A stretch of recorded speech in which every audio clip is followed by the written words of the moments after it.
just like to, okay.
plug for my book. If the member read books instead of talking points, the country would be in a better place.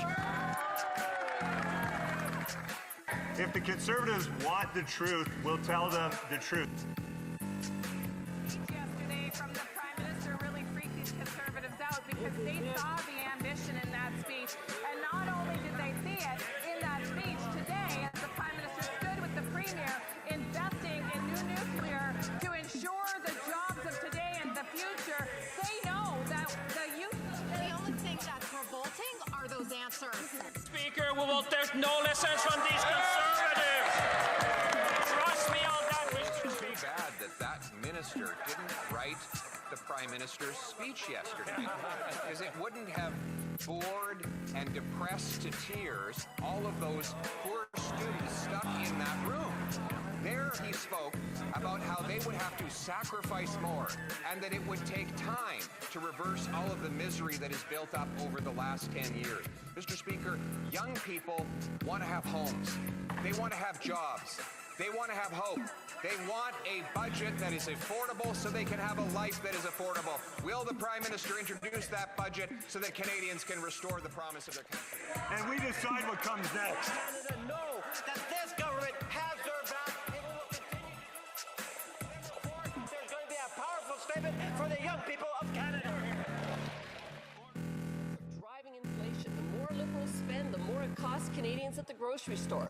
25% of Canadians are using food banks because they can't afford to eat.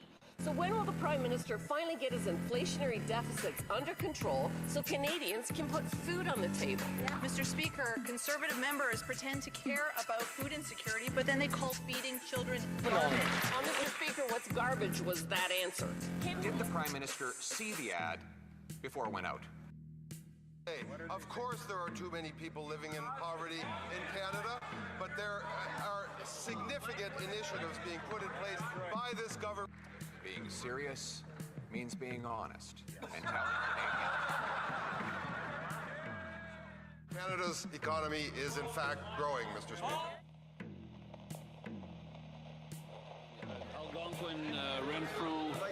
I'd like to respond to that point of order. And I was relaying what my constituent had said to me when they first announced that MAID was looking at allowing for people suffering from mental illness to apply for MAID. And what she told me is that she told her doctor as soon as it's available, she wanted to be euthanized because she couldn't take bearing not being able to eat, pay the rent, or pay the heat.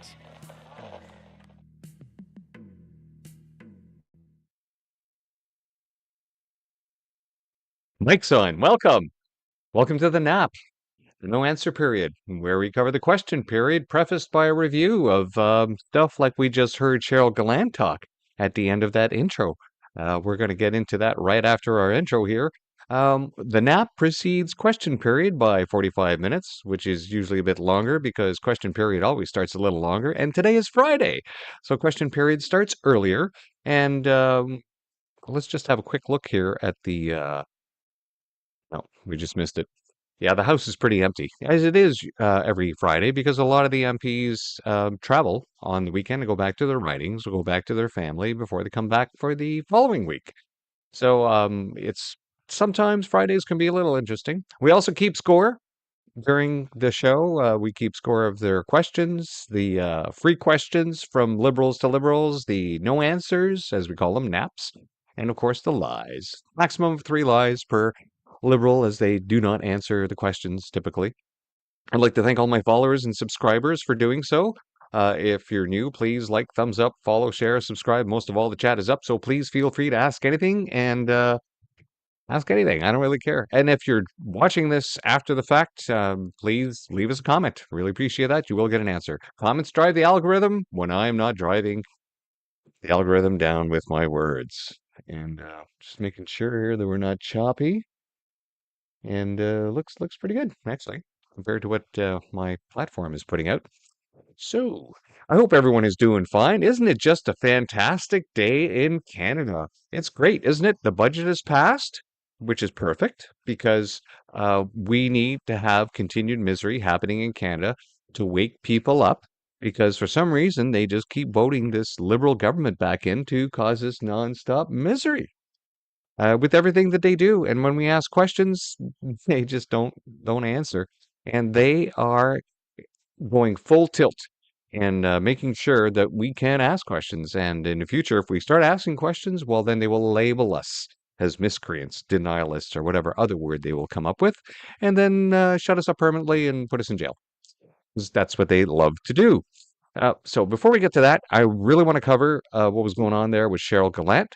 So first things first, let's watch how this came about in question period yesterday. First, there was a question asked by a conservative, and typically the liberals never answer questions. And in this case here, not only did they not answer the question, they asked a demand. Let's watch that now. The honourable member for Niagara South.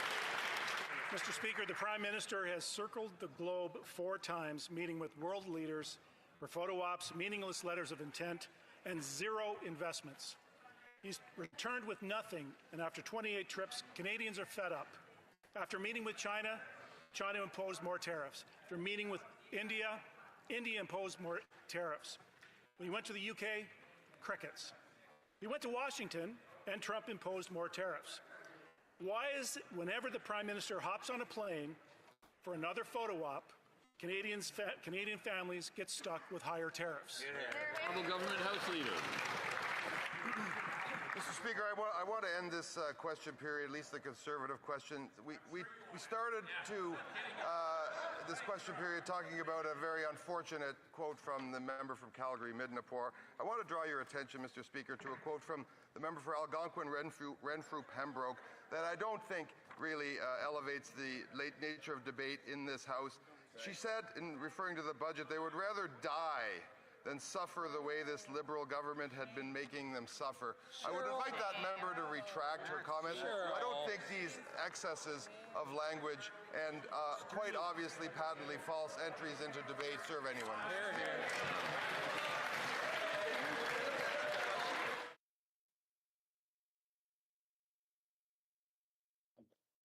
So there you have it. Steve McKinnon, not impressed at all. And you know what? He should have just kept his mouth shut, because now he has entered it in Hansard again by asking them to retract that statement. Oh, I hope we have more and more of this coming into the Hansard. Now let's listen to Cheryl Gallant's response. Would just like to, okay, no points of order? Yes, the honourable member for, what's the writing? Algonquin, Renfrew. I'd like to respond to that point of order. And I was relaying what my constituent had said to me when they first announced that MAID was looking at allowing for people suffering from mental illness to apply for MAID. And what she told me is that she told her doctor as soon as it's available, she wanted to be euthanized because she couldn't take bearing not being able to eat, pay the rent, or pay the heat. Understood.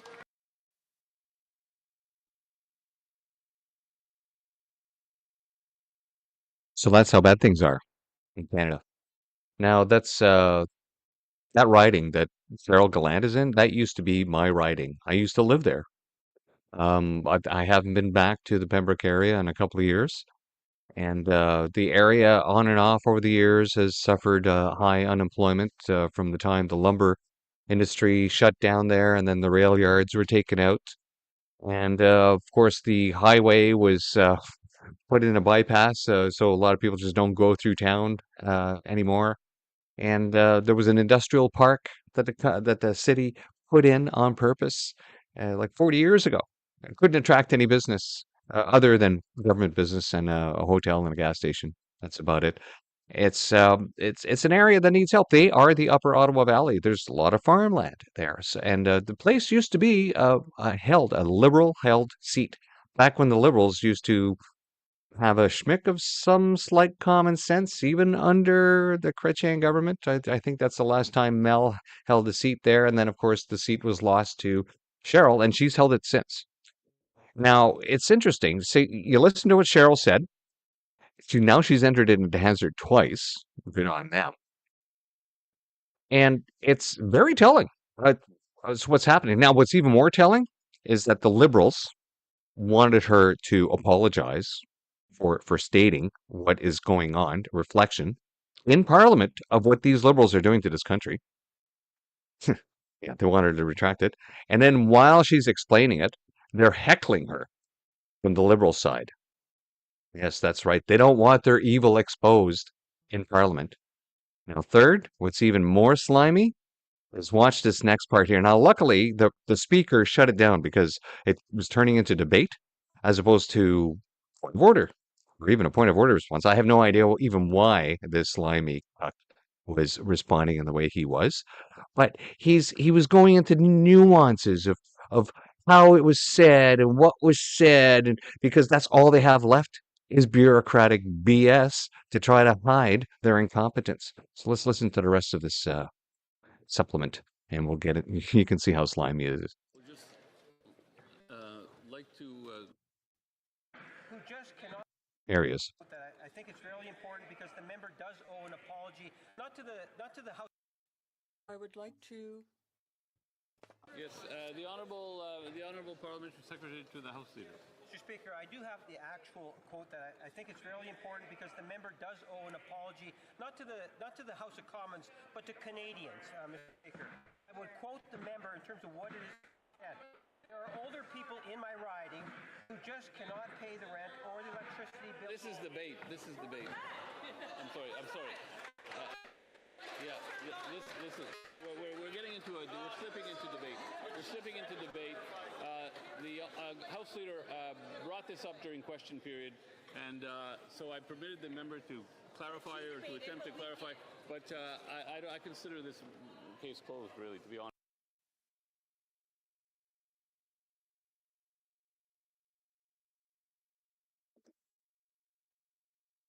You hear that?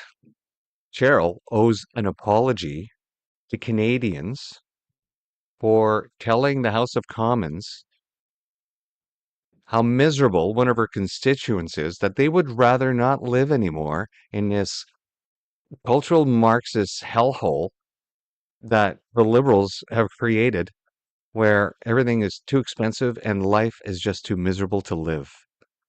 That's the testament of a constituent of Cheryl Gallant in her riding of Renfrew, Nipissing. It's horrible, absolutely horrible. All right, let's get into the show. Now we can see that the House is sitting. And as always, we like to do our public service announcement first on the Qualified Canadian Journalism Organization, responsible for a lot of the idiocy that is happening in Canada because the QCJO journalists who are controlled by the government are repeatedly pushing the government talking points in headlines and changing the narrative of the truth constantly to make the Liberals look good and to continually attack anybody who opposes them, regardless of how bad things are going in this country. Like this stuff. This stuff right here. The anti-brain mob hijacks Christmas as families try to shop for the holidays with their children. This Toronto area mall is taken over by the same chant you often hear from terrorists before they murder innocent Christians and Jews.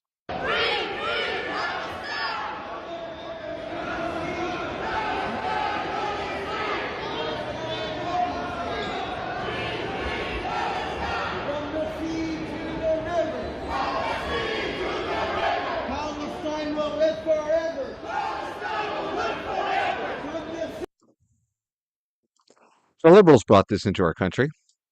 It wasn't like this before 2015. It wasn't even like this before 2020.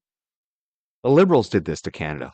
They have created this chaos. Why do we have this Middle East chaos happening in our streets, in our city centers? Borders, language, and culture. And the Liberals have gone out of their way to destroy every single one of those. This is just another example. Now, speaking of our QCJO, journalists, Andrew Coyne here, notorious on X and a very big liberal supporter, is always posting weird stuff. Oh, look this. Oh, now it is available. Here we have a post here by Midas Touch, where he's saying Trump is spiraling. Trump once again calls Epstein's child sex trafficking ring the Jeffrey Epstein hoax and tells Republicans to focus on other things instead. Now, we know since then that they accused Trump of something, and Trump said, fine, just release all the documents then. Release them all. I don't care. I have nothing to hide. Right? But of course, Andrew, he suffers greatly from the Trump derangement syndrome, and he perpetuates this mental illness online with every chance that he gets. So when he stated, pay no attention to that pedophile behind the curtain, it was interesting to see Ezra Levant of Rebel News state, you dated a high schooler, 40 years your junior. I know because she told me. Maybe sit this one out. And a lot of us were like, what? Like, what? Did not have that on my bingo card. Now, since then, Andrew Coyne has continued to post online, and we have not seen anything more of this. But Ezra used to be a lawyer. So if Ezra is going to post something like this, and he's the CEO of his own journalist organization, and he has, his legal team ready.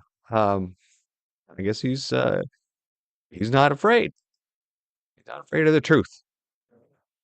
Now, as we look at how our country continues to devolve and disintegrate, we know that one of the things that the cultural Marxists need to do is they need to control the message continually. So, like constantly attacking, like the Alinskyist method of constantly attacking, attack, never let down. Even if you're wrong, just keep attacking. Just keep repeating it. If that doesn't work, just repeat it louder. One of the things that they keep repeating louder and louder is that anyone trying to dispute this narrative of land grabs that the government is now allowing to happen in BC by politicians who have been elected by the representatives, we have people trying to brand them as racists, right? Because in cultural Marxism, there are always some people that will be more equal than others. So this clown here, Mark Shaw, this is what racism looks like. Now let's listen to what they have to say. Reading from the Holy Scriptures of the United Nations Declarations on the Rights of Indigenous Peoples. If you have it with you, please turn to Article 26. Quote, Indigenous peoples have the rights to the lands, territories, and resources which they have traditionally owned, occupied, or otherwise used or acquired. Mr. Speaker, if I'm not mistaken, that's all the land. That's the land under 150 private homes in Richmond. That's the land under the homes of 100,000 Kamloops residents. That's the land under your very own feet. Mr. Speaker, can the Premier point to any place in British Columbia that was not traditionally owned, occupied, used, or otherwise acquired by BC's Indigenous people? Mr. Premier. Thanks, Honourable Speaker. I would thank the member for the question, but it's been quite a day already with those members from 1 BC. Look, they have a clear position. It's obvious. It is a very unfortunate position given the history in this place where Indigenous people are specifically excluded from participating, from voting, displaced from lands, where they were subject to a biological attack with smallpox, where they were forced into residential schools. Many were sexually abused. Children died. To have to endure, for those members, for members in this House who are Indigenous, for people, high school kids, to be listening to the members promulgating fictions that suit their agenda in the face of the well-documented history of this province. And then to rise and to continue this attack on the work that we have to do at the same time as Indigenous people across this province are working with this government to deliver prosperity in every corner of British Columbia, to ignore those facts that thousands of jobs that are going to be realized through these partnerships I mean, it is a reprehensible, disgusting, appalling. I run out of words to describe what they're trying to do. They're trying to drag us to a terrible history, drag us back, and our government is focused on pushing forward, finding a path forward. It's not easy work, but it is the only path forward for this country and for this province. We're going to do it in partnership with Indigenous people.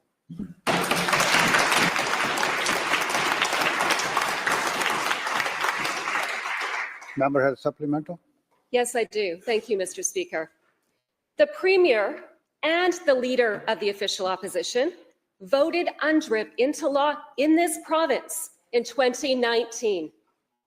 This act of betrayal didn't just surrender the province to the 204 Indigenous tribes in BC, but now American tribes want to take in on the action too. Yesterday, news broke that a tribe from Alaska is in court demanding land rights over a gold mine in Northwest BC. Can you blame them, Mr. Speaker? BC is up for sale, and the asking price is $0. My question for the Premier is whether there is any Indigenous tribe that he won't give our province away to. Mr. Premier. Honourable Speaker, first of all, and the member knows this, we have aggressively resisted the attempts by American tribes to establish claims here in British Columbia. We will continue to do so. We will continue to do so. The member is completely wrong when she thinks about reconciliation as a cost, because in our province, reconciliation represents, we believe, on the order of probably $100 to $150 billion in economic activity, tens of thousands of jobs, and certainty and predictability for people and businesses across the province. And these numbers are backed by companies advancing major projects in this country. The member wants to rip that up for her ideology, which is clearly anti-Indigenous, unambiguously racist. And it is incredibly problematic that we have these voices in our legislature tearing at the fabric of the agreements that we need to be prosperous and successful in this province. Those tens of thousands of jobs are not up for grabs as long as we're on this side of the house. We're going to fight for those jobs. We're going to deliver prosperity for British Columbians. We're going to do it in partnership with First Nations and those members on the House, on that side of the House. I fully support any effort to recall these members, because there is not a chance that the people who voted for them had any idea about the agenda they'd be advancing in this House.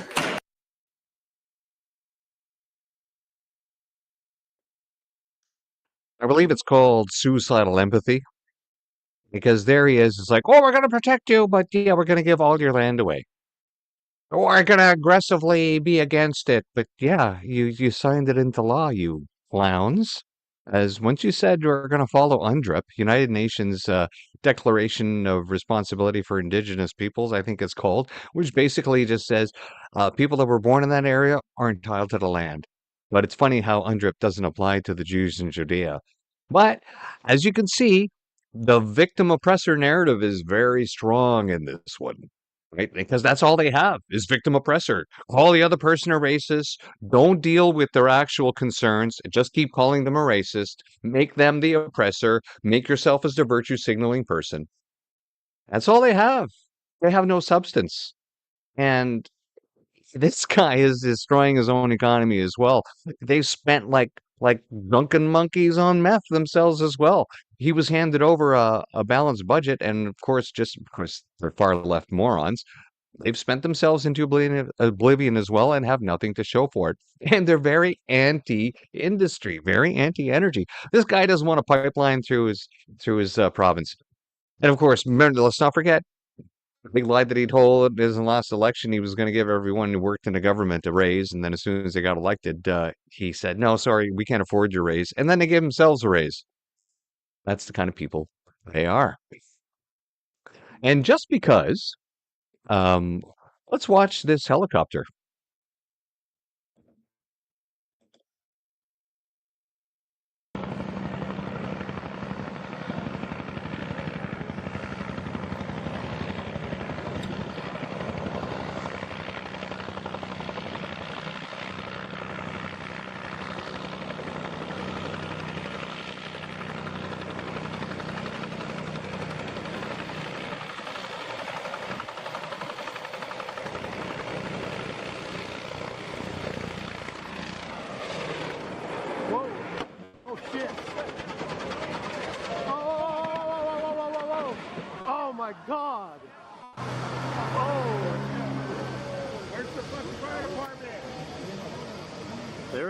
somebody here.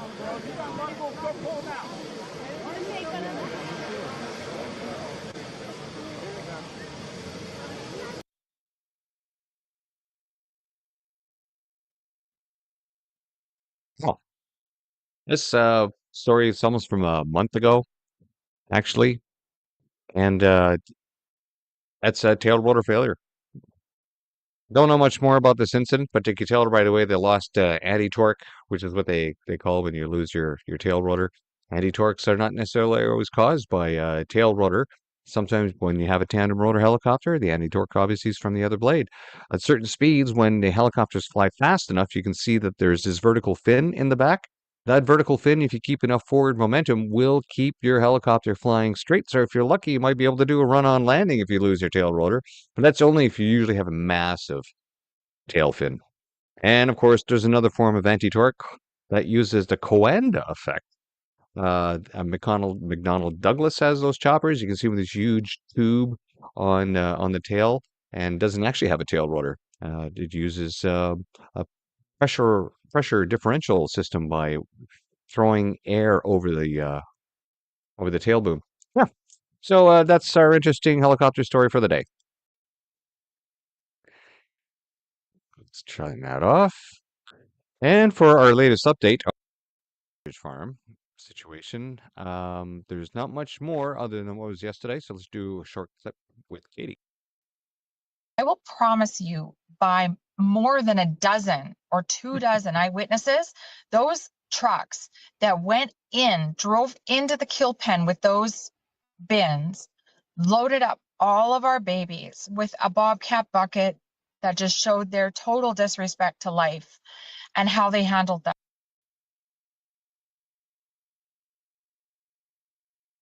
And where was that? Well, that was here. Nope, sorry, wrong one. There we are.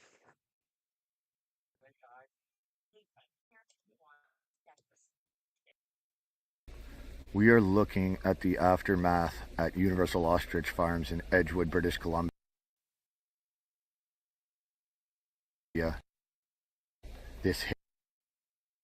This hay here, filling torn up ruts, was taken from the kill field, the killing pens that are about to come into view. Mass slaughter took place here. Over 300 ostriches shot using up to 1,000 rounds. These bales have all been knocked over and left in the rain for days. The hay from these bales has been strewn about the entire property. Quite the biohazard. Nobody can enter this area either to document it or collect evidence because of the biohazard risk. Meanwhile, you pan over here.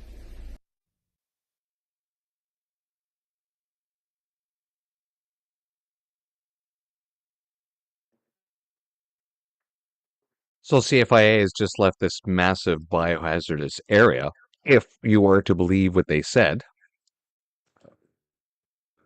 And let's get out of that scene. There we go.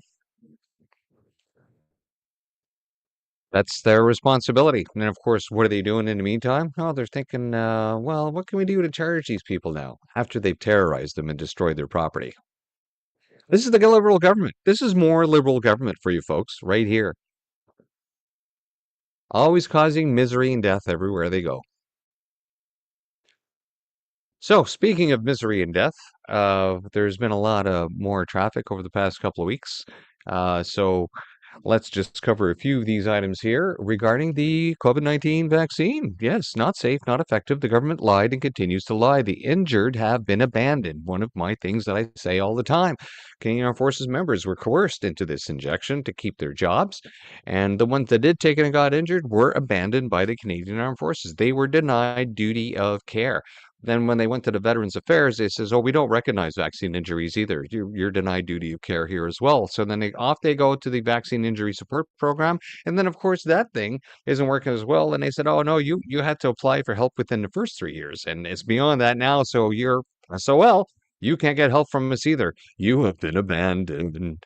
And of course, the vaccine injury support program was working so well in Canada that it turned out to be this massive fiasco with the $78 million missing, I believe, from what they spent while they were just not processing claims and partying at work all the time, to the point where Public Health Canada has to have to take over the injury support program, and we haven't heard anything since July. Nothing, absolutely nothing from them. We have no idea what's going on with the injury support program. Here we have Dr. Asim Malhotra breaking government withholding data that may link COVID jab to excess deaths. Actually, the link is irrefutable, and The Guardian has been complicit in this. Now, this is in the UK. We've also had data releases from Japan. We've had data release from Athens. We've had a data release from Canada from StatsCan. And those excess deaths have not been dealt with either. Here we have government withholding data that may link COVID jab to excess deaths. UK HSA argued that releasing figures would lead to distress or anger of bereaved relatives and connections if we're discovered. Well, yeah, we want the bloody truth, and because we warned you, we bloody warned you that it was experimental, and people started dropping like flies. And of course, I have covered this. It's my very first video that I ever made. Goops Magoo. He got the details. He got a bunch of emails that were sent to Public Health Canada as soon as people started dropping like flies, telling them, hey, we've had over 300 deaths here. You need to maybe reconsider doing this jab, because historically, every other real vaccine that was put in the past, if you had like 50 plus deaths or more, people were like, ooh, well, maybe we should pull that from the market. And they did, but not here. They kept going. And Public Health Canada was there on record saying, yeah, we didn't want to do anything because it might have caused vaccine hesitancy. Yes, we can't stop the jabs because it might cause vaccine hesitancy. Now, the same argument is being used here. Oh, we can't tell you the truth because it might make people angry. It's always about feelings. It's never about objectivity or the truth with these people. BBC criticized for letting cardiologists hijack interview with false COVID jab claim. False COVID jab claim. Oh, yeah. If it was so bloody safe, then what do you need a vaccine injury support program for? Right? Tell me that. Breaking news, Japan's population was poisoned with over 400 million Pfizer and Moderna COVID-19 mRNA vaccines. This has caused widespread immunosuppression of the Japanese population, and now they are struggling with influenza as a result. Know anyone who's recently had to go to the hospital? With a sudden quick bout of pneumonia? With a sudden quick bout of flu-like symptoms? Passing out, maybe? I don't know. Hearing any of these stories? I'm also getting many turbo cancer cases from Japan as well. Something else that they keep denying. Well, we've heard a lot of stories about long COVID now recently, right? They keep pushing this long COVID thing. Oh, we had long COVID way before the vaccine, right? And now we find that long COVID is causing all these same adverse events that were listed under this experimental injection. Pfizer and Moderna COVID-19 mRNA vaccines damage and destroy the immune system over time, says William Mackis. And this doctor here, by the way, who developed different treatments that the Alberta public health system wouldn't recognize, took away his license. Oh, yeah, you're a bad doctor. You're healing people not using big pharma products, so we can't allow that. So they pulled his license. Yeah. Reported cases for last week have more than doubled to 132,146 admissions have tripled to 682 cases, 11 deaths, 18 total for the season. And this is in Japan here. Right? Looks like Dr. Mackis answered my question. Yes, this is exactly what I believe is going on here. The shots and the repeat infections with an endemic immune suppression spike protein are combined to permanently harm immune systems. Oh, they're going to keep backpedaling. They're going to keep saying, oh, no, it's safe. Safe, look. Right? But of course, we reported here as well, because they did their work over at Rebel News, Tamara Ugolini, another Treasure Canada, one of the stories that she did, what they've been trying to find out, or maybe it was one of the other members, but regardless, we can't seem to find out who authorized it. Who authorized the injection? Oh, it's authorized on the webpage. It's been authorized in the government. But nobody seems to actually go down to find out who was the authority, who signed off on it. Was it the minister? Was it a cadre of doctors? Was it a medical college that in unison said, yes, it's safe, give us the stamp, boom, we all sign our names to it? No, no. And we warned this would happen. That's when they were pushing the jab as well. It says, oh, yeah, good luck finding somebody who authorized it. As a matter of fact, I remember having this conversation with Major White, a doctor right here in the Quinte West area. I don't know if she's still practicing here, if she's been moved somewhere else, or if she's died from her own jab. I have no idea, but I remember discussing with her because at the time I was still serving and I did not want to take this. It's like, where is the authorization for this? I can't seem to find who's authorized this jab anywhere. Like, who signed it? And all I could get from her was, oh, this is what we have decided. This is the decision. This is the way we're moving forward. And I'm like, who's deciding this? Because it was a medical thing. Now, fine. Yeah, the military can sign off on it and say they wanted it. Of course, they still did it in a sneaky way because they never charged anyone, even though there's a charge on the books in the National Defense Act for refusing a vaccine, because they knew if somebody took it to the courts martial or elected, well, of course, a summary trial, whichever way they wanted to go after the member, if they charged them with it, they could have brought to light saying, where's the authorization? And they knew they couldn't do that. So that's why they used an administrative process to get rid of people who didn't want it, using remedial actions and then staffing your file to Ottawa and then releasing you for, not being a good egg, for not improving yourself by allowing yourself to be injected with experimental liquids into your body. Yeah, that's how they played that out. And we still have some time here. The House is not started. They're still doing their statements by members.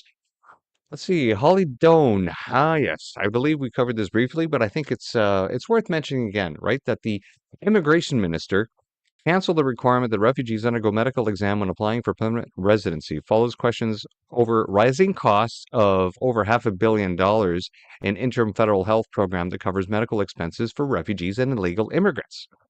Right, so over 1 million have been into the country this year so far alone. 1 million. Right? And you wonder why you can't get a doctor. And of course, they're saying, oh, well, a lot of them coming in are doctors and lawyers and blah, blah, blah. And they're like, yeah, but they can't work in their professions because you clowns have failed to do anything for the past 10 years. I know the Conservatives have been pushing this Blue Seal thing for a while, but I guess the Liberals haven't stolen that idea yet, like they've stolen all their other ideas.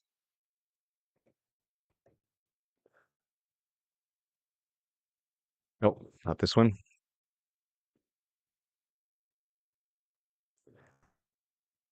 Well,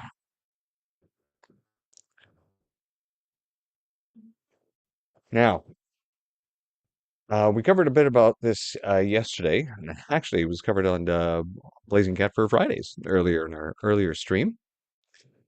And Mr. Vickers here seems to be thinking that Sam Cooper, his articles that he's been writing about the cartels and the infection of interference by criminals in our government and in our justice apparatus, apparently Mr. Vickers doesn't believe any of that is happening. One must ask themselves, how is so much crime being allowed to continue to perpetuate with the cops not doing anything about it? Why is the government not doing a foreign registry program? Why are they not registering foreign agents? It's been over 10 years. You'd think that a government that says they're open and transparent would have done something like this already. Now, this was brought up in the House yesterday as well. Like, hey, where's the foreign agency or foreign agent registry? Where is it? And our justice minister, the most dangerous, stupid man in Canada, stood up and said, we will be putting forward a name within that time frame for the members of the opposition to review. And of course, there's been no consultation. And as they mentioned in the House, names were provided, and the ones that the Conservatives agreed with, well, the Liberals said, oh, no, we can't have somebody like that. They're too good at their job, and then punted those names. So of course they put no names, because the Liberals can't seem to find their own bagman to approve that the opposition will also approve. Because for them, it's about hiding absolutely everything. And how do you do that? How do you do that? Well, if you were watching the stream earlier, you're probably wondering why I was playing the tune Brazil Melissa Lanceman put out this wonderful video. Wonderful video. Um, and the movie Brazil, if you've never seen it, um, when it was made, do I still have the tab up? Let me see here. I hope I have. No. Yes. Let me bring this up here. The movie Brazil almost killed the director. It's an exaggeration, but they went through a lot of things. So the director of the film Brazil, Terry Gilliam, faced an intense and prolonged battle with Universal Pictures that nearly destroyed him professionally. Though it did not literally almost kill him, the dispute famously chronicled in the book The Battle of Brazil by Jack Matthews was over the film's final cut and the U.S. distribution. So the conflict rose when the Universal Films American distributor demanded a shorter, more commercially accessible version with a happy ending.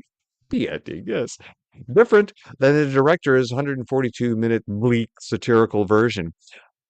So if you've there's this wonderful scene in the movie where can we get here? I want to make sure to get back to the right spot.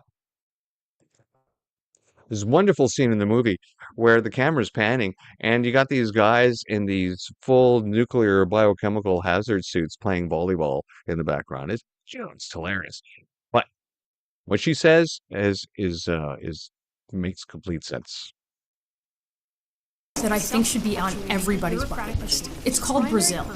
It's a dystopian masterpiece. The state is depicted as a vast, self-perpetuating, bureaucratic machine whose primary purpose is no longer to serve citizens, but to protect and expand itself. Every department exists mainly to justify its own budget, its own staff, and its own procedures. The film is a brilliant critique of modern governments that once they lose any external discipline, market forces, democratic accountability, or even basic outcomes, its only remaining survival strategy is continuous growth, more process, more forms, and more control until the entirety of society is suffocated by paperwork.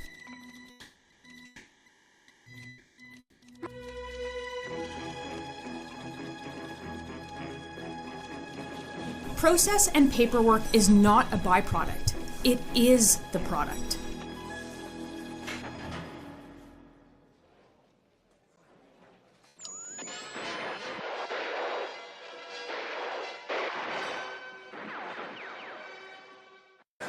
It being 4 p.m., the House will now proceed to the consideration of the Ways and Means motion.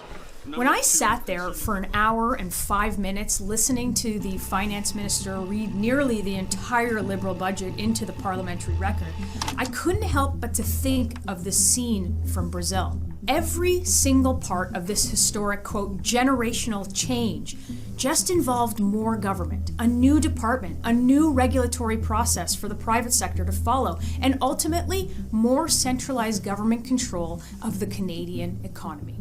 We can argue with the billions in new spending, the tens of billions of new debt that you'll pay for, the zero mention of pipelines, or the zero efforts to rein in inflation. And believe me, I will. But frankly, I want to focus on something much more insidious than that. It's a great video. Go watch it. And then, of course, go watch Terry Gilliam's film if you haven't seen it. In fact, it's been years since I've seen it. I think I'll go dig it out of my collection. Find out if my DVD actually still works. Yes, in case you didn't know, for any of you people out there that actually collect media because you're a mediophile, audiophile, whatever it is that you're interested in, it was discovered that some discs, now DVD discs that were made 25 years or more ago, are starting to corrode. Yes, underneath that layer of protection, they're starting to corrode on the inside. So, and it depends from manufacturer to manufacturer. Some are worse than others. So your video library, sorry, may not be as digitally sound as you think. Now, it's interesting, of course, that there's a lot of stuff in this budget regarding climate madness. Which is really just a cultural Marxist way to gain control over people. It's just a different form of communism, really. You just decide to say that this is what you need to be afraid of, right? And because of that, you have to abandon all your rights and all common sense and just believe in this. It's very much like communism, right? So, in the Soviet Union, they said, well, Western civilization is bad and Marxism is good. So you must be fearful of the West, be continually on guard for that, and be ready to be at war with them because they want to come and kill you and change your way of life. Now, what they do with the climate change, they do the same thing, except they say, no, your way of life is under danger by the denialists who refuse to accept that humanity is destroying the planet by their existence and causing bad weather. That's basically what they're saying. Now, do we still have a statement by member, or is this a question? No, statement by member. Right, so if we look here, what's been happening at COP30, I think the pavilion just caught fire, if I just saw, within the last 12 or 24 hours. We live in an era which obscurants reject scientific evidence and attack institutions. It is time to deliver yet another defeat to denialism. Yes, so if you question science, which of course science is made to be questioned, that's part of the scientific process, you're a denialist, which right off the bat is like, okay, well, you guys don't believe in science. You're a cult.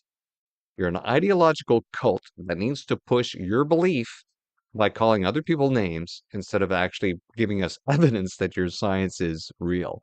The declaration calls on governments, the private sector, civil society, academia, and founders to take concrete action to counter the growing impact of disinformation, misinformation, denialism, deliberate attacks on environmental journalists, defenders, scientists, and researchers that undermine climate action and threaten societal stability. You know what? Society was pretty stable before you clowns came along with your climate scare. You know, ignoring the fact that we orbit a star, a giant plow of plasma that's like a gazillion times bigger than the planet Earth, that gives us space weather, radiation from the sun that heats up the planet and keeps us alive. A star, by the way, that has been cooler longer than it has been warmer because geologically, the planet Earth is known to have been in ice ages more often than it has been thawed to allow life to occur on it. And that's all because of the sun.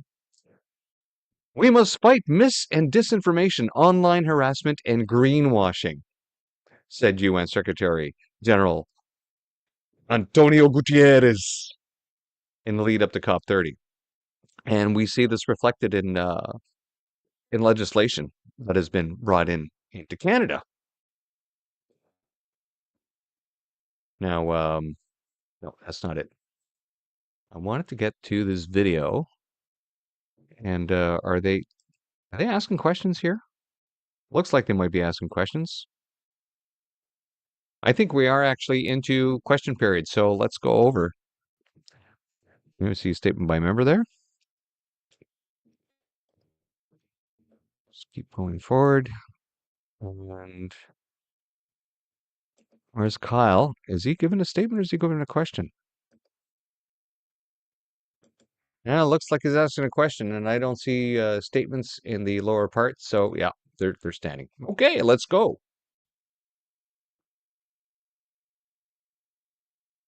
In a mere 8 months, this globe-trotting prime minister has actually now circumnavigated the globe 4 times. And it wouldn't be so bad if he actually delivered some results for Canadians. But every time he meets with a world leader, things get worse. When he met with the premier of China, they slapped canola tariffs on Canadian farmers. When he met with the prime minister of India, they slapped fees on peas. He's met with the U.S.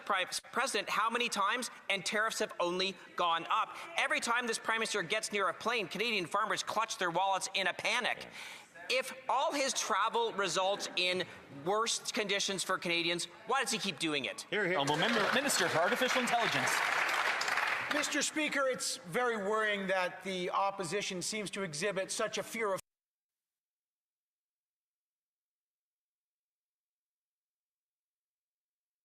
they exhibit a fear of building. The Prime Minister went to the UAE and brought back $1 billion deal to build our critical mineral sector, a $70 billion of investment to build our country, and that is exactly what we are doing. Turns out, Mr. Speaker, our plan is an excellent cure for the opposition's fear of building. I'm a member for Dufferin-Caledon. Except he actually got a letter that could deliver $1 billion maybe someday. Meanwhile, the effective tariffs on canola is $4.5 billion a year. The effective tariffs on peas is $1 billion a year. We have a $1 trillion trade arrangement with the United States, and our steel industry, our aluminum industry, and our auto sector and softwood lumber industry are getting absolutely decimated while he flies around and brings back this tiny paltry deal.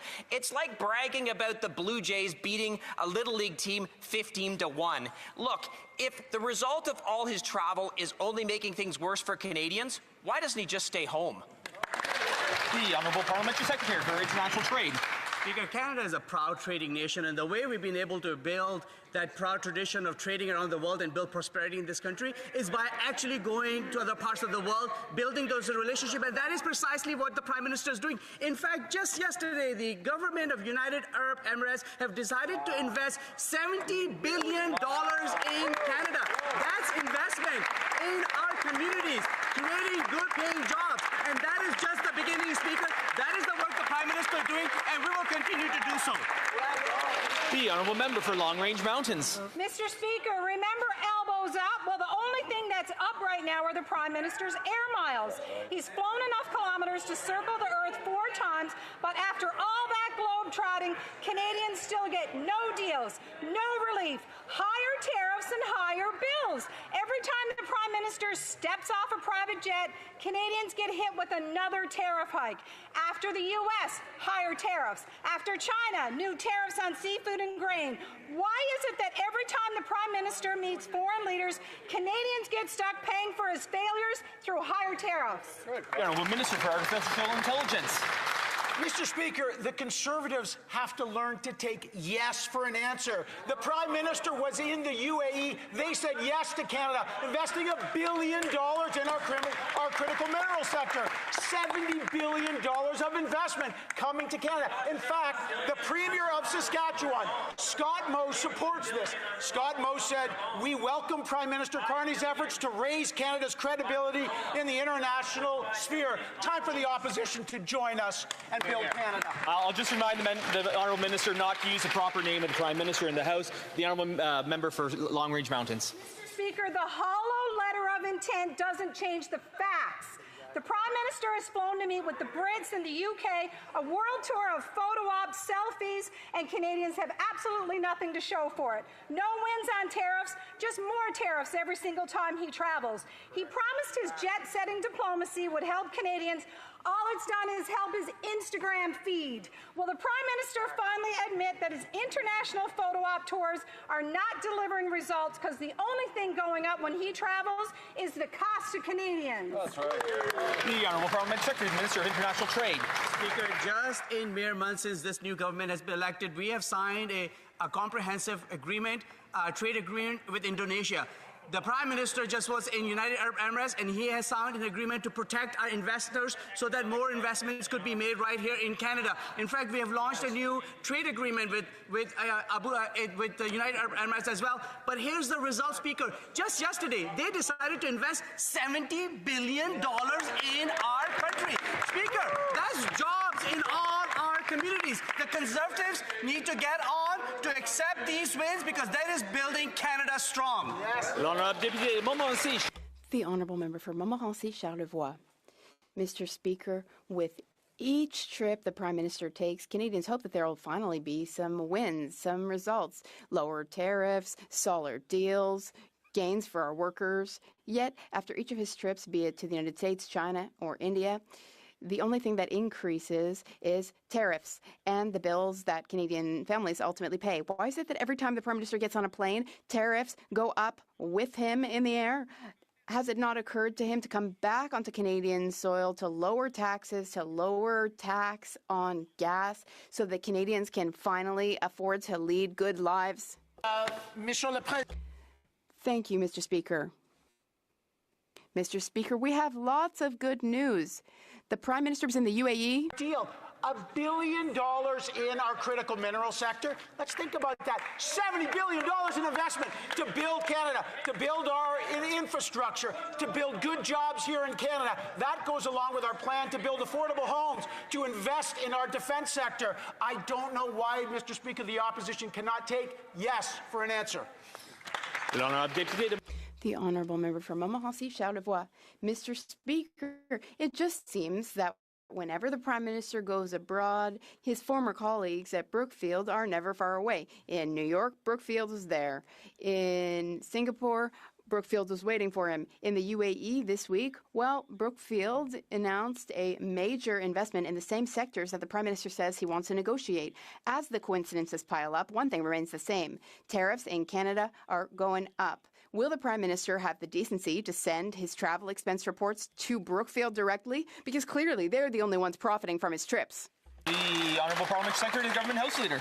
Yes, so thank you, Mr. Speaker. It's truly amazing. The Conservatives need to refocus their questions. Quite frankly, when it comes to trade and building Canada strong, you have to look at exports that go beyond the United States. Whether it's Indonesia, Korea, the Philippines, the United Emirates, there is a Prime Minister that is working hard for Canadians every day to expand trade opportunities, and that means hundreds of millions of dollars in exports, Mr. Speaker. That is a positive thing. They should be supporting it instead of the ridiculous questions they're asking today. The Honourable Member for Gaspésie, les Îles de la Madeleine, Listigouche. Mr. Speaker, the Prime Minister loves to travel, yet he boycotted the Conference of Parties on Climate Change in Brazil. He chose not to attend. Meanwhile, Canada was sanctioned by the whole world for backtracking in the fight against climate change. Canada even earned the Fossil Prize, which usually is earned by petromonarchies. Canada was ranked 61st out of 67 countries for its terrible climate performance, and just when we think Canada has done its worst, it does even worse. Why have the Liberals given up the fight against climate change? The Honourable Parliamentary Secretary. Mr. Speaker, Canada remains committed to the Paris Agreement and the net zero emissions goal by 2050. Canada has grown and become less carbon intensive thanks to better technology, clean energy, and innovative solution. Our climate strategy is based on all that progress, and we are positioning Canadian businesses so that one day they can play a critical role in the global transition toward net zero. Mr. Speaker, we are making progress. Thank you. The Honourable Member for Gaspésie, les Îles de la Madeleine, Listigouche. Mr. Speaker, no, we are not making progress in the fight on climate change. Canada is one of the worst performers in the world. Meanwhile, in that context, the Liberals are trying to do even worse. Canada was shamed before the entire world at COP30, and at this time, the government decides to negotiate with Alberta to build a new pipeline out west. After the federal government invested so much in the Trans Mountain pipeline, but it wasn't enough for them. Now they want more pipelines. When will the Liberals stop capitulating to big oil and their gluttony? The Honourable Parliamentary Secretary. Mr. Speaker, as we have done this week, Canada continues to play a critical and constructive role. We had a Canadian delegation at COP30. We worked with our international counterparts, with Indigenous communities, with other levels of government, with civil society, and with union groups and other stakeholders. We're all working together to guarantee that we go from commitment to implementation and action. We will implement all of our Paris objectives. We will have a low-carbon economy which is resilient to climate change. The Honourable Member for Beauharnois, Salaberry, Soulanges, Huntington. Mr. Speaker, Quebecers don't want another Liberal dirty oil pipeline out west. In fact, last summer, often on many days, we had some of the worst air quality in the world because of forest fires. Maybe Albertans have forgotten that Jasper burned down, but we have not forgotten. We have producers, agriculture producers, who are losing their entire crops, their harvests every year because of dysregulated climate. We're already experiencing climate change. Will the Liberals put an end to this new pipeline project? The Honourable Parliamentary Secretary. Thank you, Mr. Speaker. We're investing in some major projects, and in Budget 2025, we've included tax credits for clean energy of 15% for companies like Hydro-Quebec. There's also 17.2 billion over several years for infrastructure like healthcare infrastructure, universities, and CEGEPs.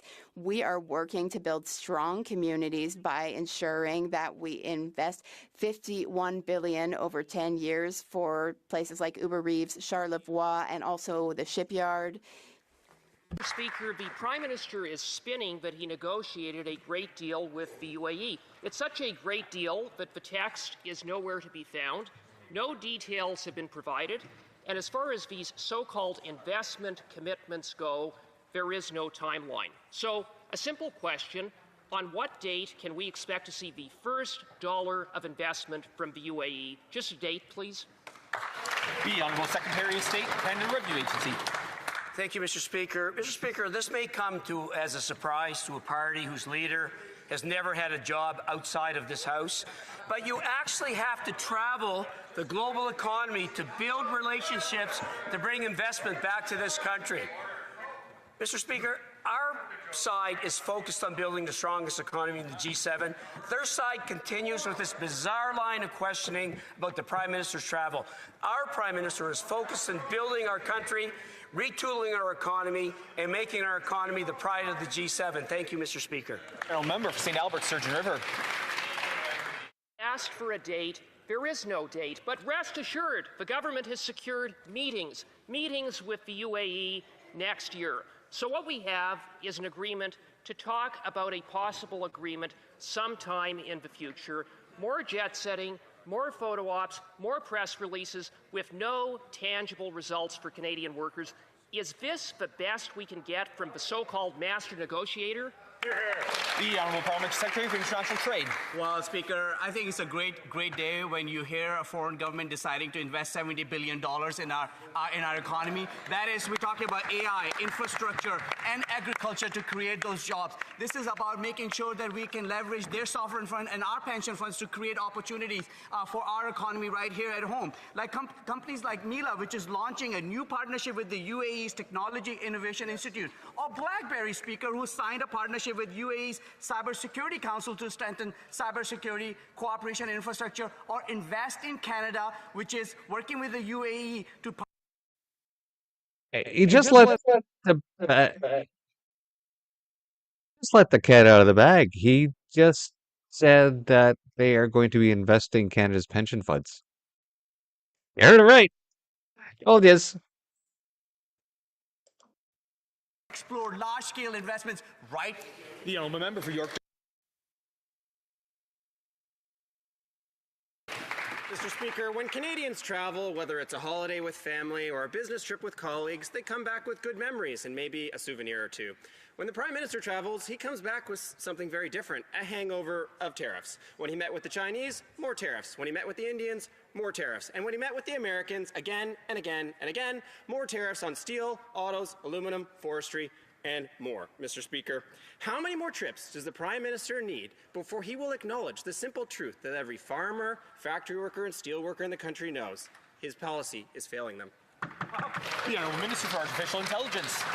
Mr. Speaker, thanks for the question. You got to wonder what the opposition will really support. They can't support a deal to invest $1 billion in critical minerals from the UAE. They can't support $70 billion coming in from the UAE. Maybe it's just because they want us to be distracted from what they also opposed. On Monday, they opposed LNG, Canada Phase 2 in British Columbia, the Darlington new nuclear project in Bowmanville, 18,000 construction jobs, the Red Chris mine expansion in northwest British Columbia. Mr. Speaker, the real question is, what do the opposition support?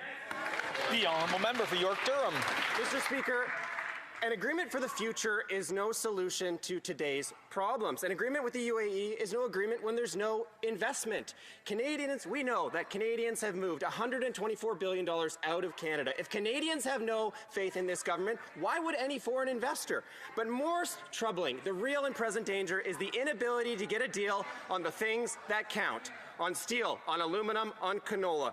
Canada's chief trade negotiator said today there is no negotiations ongoing with the U.S. When will we start negotiations and get a deal? The Honourable Secretary of State for Labour.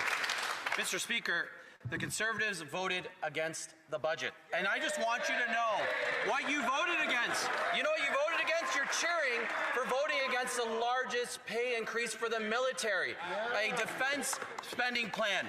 You voted against the nuclear plant in your riding, Mr. Speaker, a tax cut for 22 million Canadians, a national school food program, which the Conservatives called garbage, Mr. Speaker, 1,000 RCMP personnel, 1,000 border officers. That's what you voted against, Mr. Speaker. So when the Conservatives vote against the budget, they vote against Canadian. Order. And I'll just remind the Secretary of State to please address his comments through the chair. The honourable member for Okanagan, Lake West, South Kelowna. The Parliamentary Budget Officer says the Prime Minister abandoned his own fiscal anchor, the one he claimed was key to preserving Canada's AAA credit rating and keeping borrowing costs low. Fitch warns federal finances run, and I quote, a high risk of further deterioration. Is the Prime Minister breaking his own fiscal promises because he's incompetent or because he just doesn't care about Canadians' future? Yeah. The Honourable Parliamentary Secretary to the Secretary of State for Labour. Mr. Speaker, let's talk about how Canada is one of only a handful of countries around the world that maintains a AAA credit rating. That stamp of approval means that we have not just a strong but an enviable fiscal position. The head of the IMF has said that Canada is acting decisively to use its fiscal space to make the investments that are going to boost our productivity and growth. We are on the right track. Mr. Speaker, you know when Canada lost its AAA credit rating? In the early 1990s, after the party opposite was in power with reckless deficits and ballooning debt.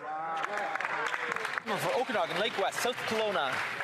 I'm from BC. David Eby is taking us off a fiscal cliff simply because they said the exact same things and got downgraded. Now, Canadians are paying nearly 50% more on their credit cards since 2015, while this Prime Minister maxes out the taxpayer's credit card.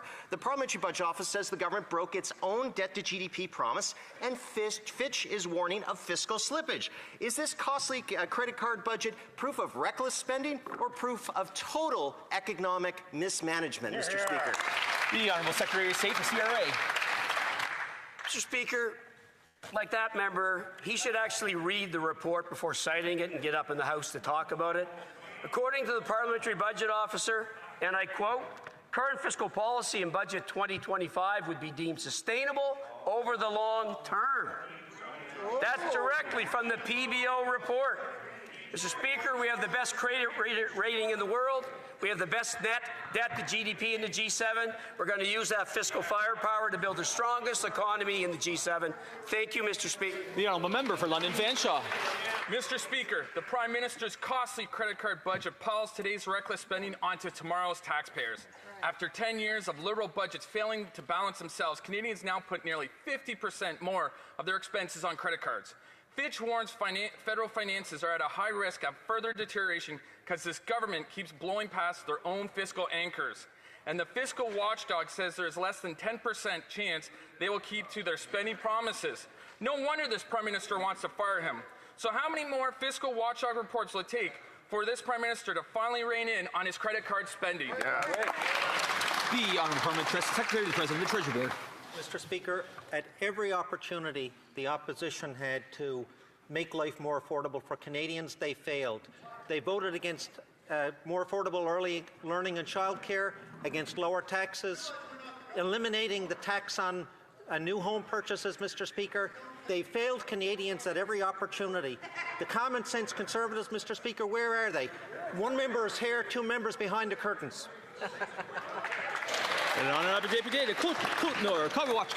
The Honourable Member for Côte-Nord, Kawawachikamash, Nisasinan. Mr. Speaker, the news struck us like an axe. The Arbeck plant in Port-Cartier is laying off about 100 workers. The federal government needs to wake up. The forestry industry, including Arbeck, was in Ottawa less than a month ago to raise awareness about its problems and to talk about solutions. They need a wage subsidy, specifically to avoid layoffs like those in Port-Cartier. And for the forestry sector in general, the federal government needs to advance 50% of the countervailing and anti-dumping duties to be paid. How many more layoffs will it take for Ottawa to wake up and do something? The Honourable Parliamentary Secretary.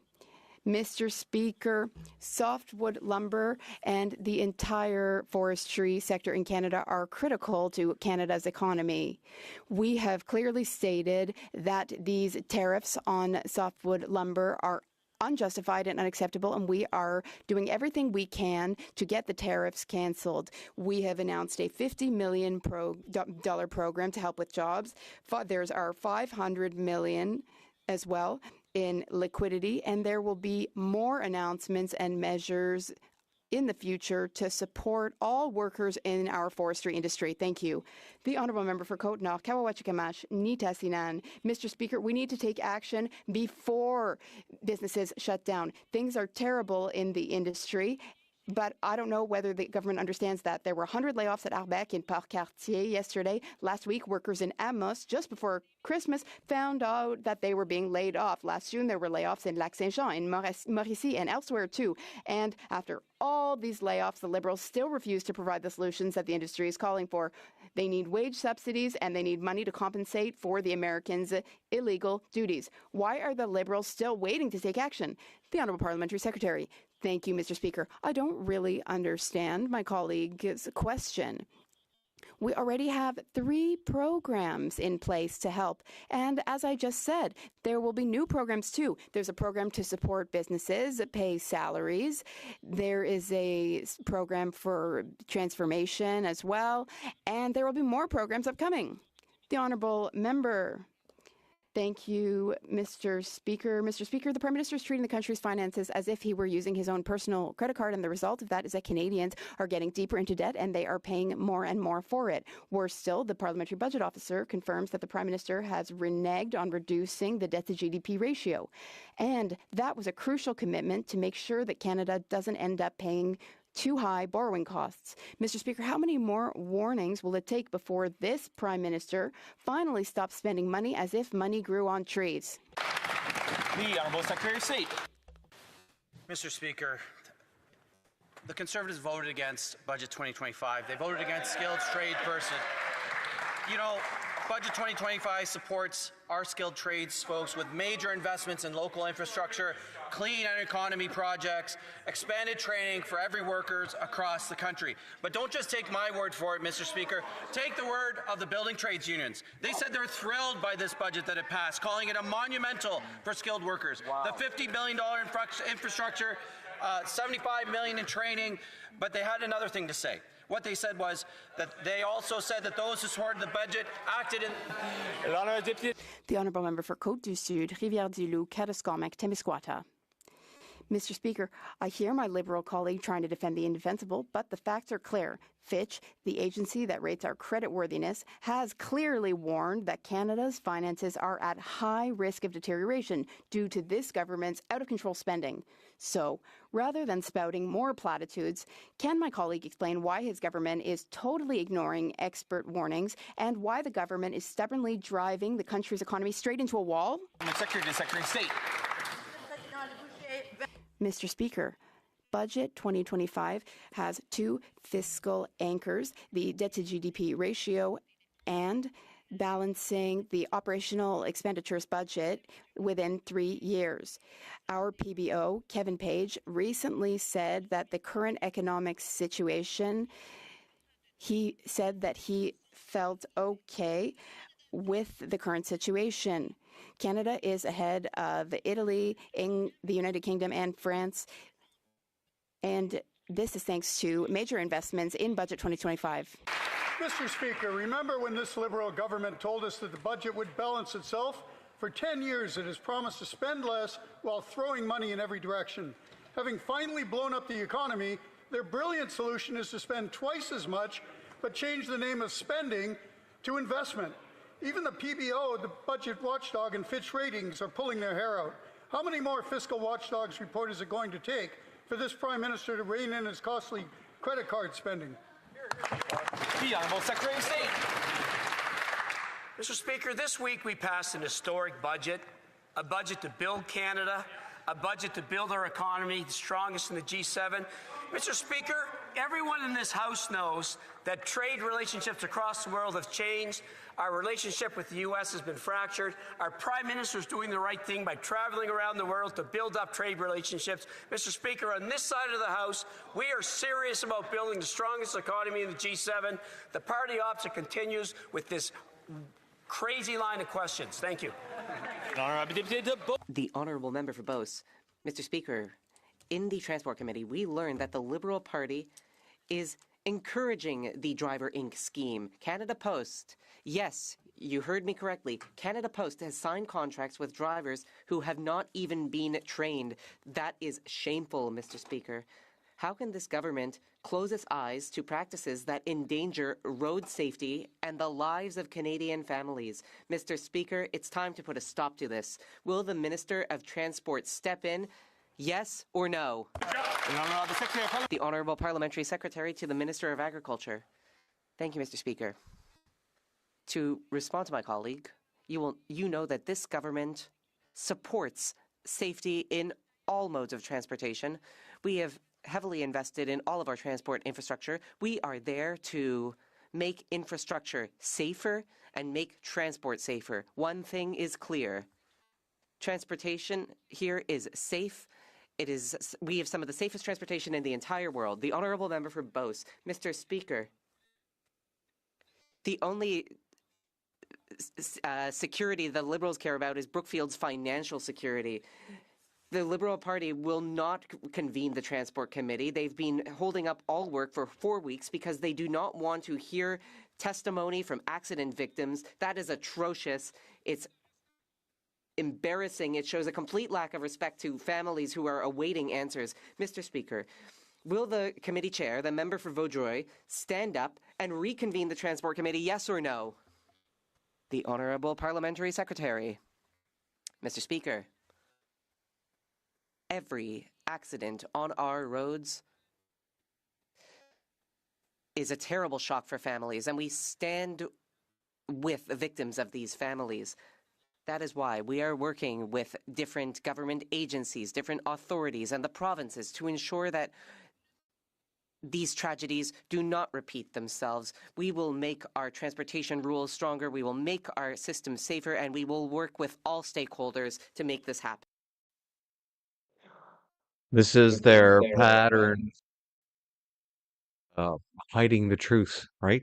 They do this all the time in committees, and they've done this in the past. It's absolutely disgusting, where they will block victims of their horrible policies from testifying because it will embarrass them, right? So then they have to answer these embarrassing questions in committee, like, why did you block victims from testifying in the committee? Because it embarrasses you, you clowns, you evil, evil clowns. Mr. Speaker, under Stephen Harper's decade of darkness, funds Canada's military dipped below 1% of GDP for the first and only time ever. This had a very negative impact on military bases like Five Wing Goose Bay in my own riding. Our new government, on the other hand, is committed to rebuilding, rearming, and reinvesting in our Canadian Armed Forces. Unlike the members opposite, I proudly voted for our budget, a budget that delivered generational investment in our capacity to strengthen and protect sovereignty. To those that voted against these investments in our defense... Order. The Honourable Parliamentary Secretary, President of the Board. My apologies. Thank you, Mr. Speaker. Mr. Speaker, we live in an increasingly divided and dangerous world. We need to defend our people. We need to defend our values, our borders, and our sovereignty. Mr. Speaker, we need to be a strong and reliable partner for our allies. This is the largest investment in national defence in decades, and while the Conservatives voted against a pay raise for our Canadian Armed Forces and an increase in national defence spending, we support our Canadian Armed Forces and will build them strong. We will build Canada strong because we believe in Canada. Exactly. Member for Calgary Centre. Mr. Speaker, potash is a critical mineral and a pillar of Canada's trade strategy. Yet this week, Nutrien, a Canadian champion in potash, has chosen to put $1 billion into a U.S. port project instead of building here at home. Wow. Why? Because the aimless regulatory environment created by this Liberal government is too complex and unpredictable. This isn't just about potash, it's about Canada's ability to compete and lead in critical minerals and global trade. Why is this government letting Canada become the last choice for Canadian companies? The Honourable Parliamentary Secretary, Minister of Energy and Natural Resources. Mr. Speaker. Story has already been corrected, and this is a commercial company-led decision and it's not final. Nutrien has said a final investment decision comes in 2027, with any new terminal only online near the end of the decade. We will keep engaging with them and with others so that Canadian options are as competitive as possible. Canada has the potash that the world needs, and potash is on Canada's critical mineral list because of its importance to food security and global supply chain. The honourable member for Calgary Centre. Well, let me provide that member with a quote. This is a failure on Canada's part, a condemnation of our regulatory environment and our ability to permit infrastructure the private sector actually wants to pay for. This is the government actually throwing money out the door while Canadian companies are walking out the back door. Will this member please acknowledge it's their Liberal policies that are pushing investment out and reverse this regulatory mess? That's right. The Honourable Parliamentary Secretary, the Minister of Energy and Natural Resources. Mr. Speaker, we're already investing heavily to strengthen trade corridors and port rail capacity across the country. We've all seen all the major announcements in the last few days and in Budget 2025. And it includes major long-term projects through the National Trade Corridor Fund. These investments are aimed exactly at improving reliability, reducing bottleneck, and keeping value chain here in Canada. Thank you, Mr. Speaker. The honourable member for Hamilton East, Stony Creek. This Liberal government is the most expensive in Canadian history. Every dollar the Prime Minister spends comes out of the pockets of hard-working Canadians, driving up the cost of everything.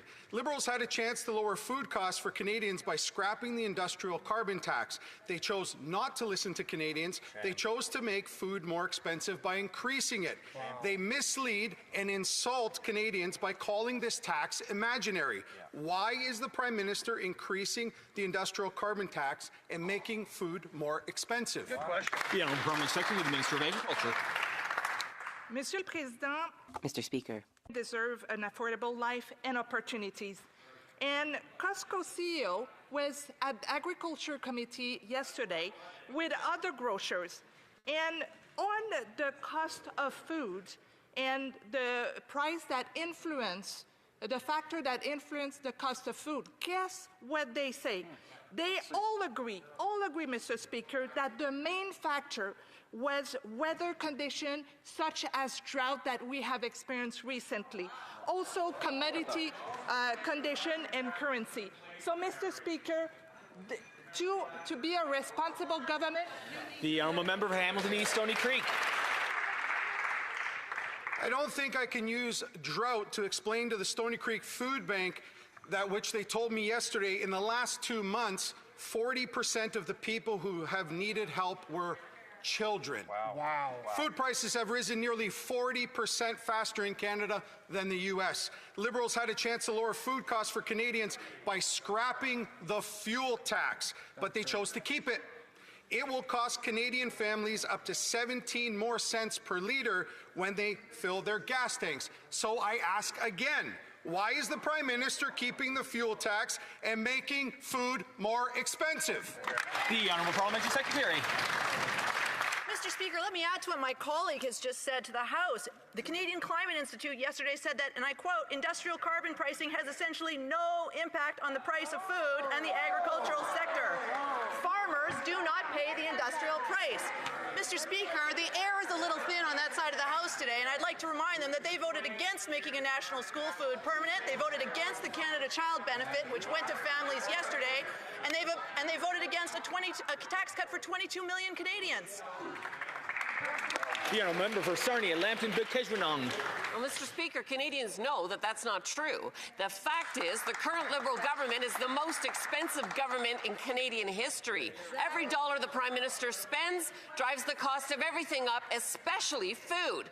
Now, the Liberals had the opportunity to scrap the industrial carbon tax to reduce the price of food, but instead they're increasing it, driving up the cost of fertilizer, farm equipment, and food. So why is the Prime Minister increasing the industrial carbon tax and making food more expensive? The Honourable Parliamentary Secretary.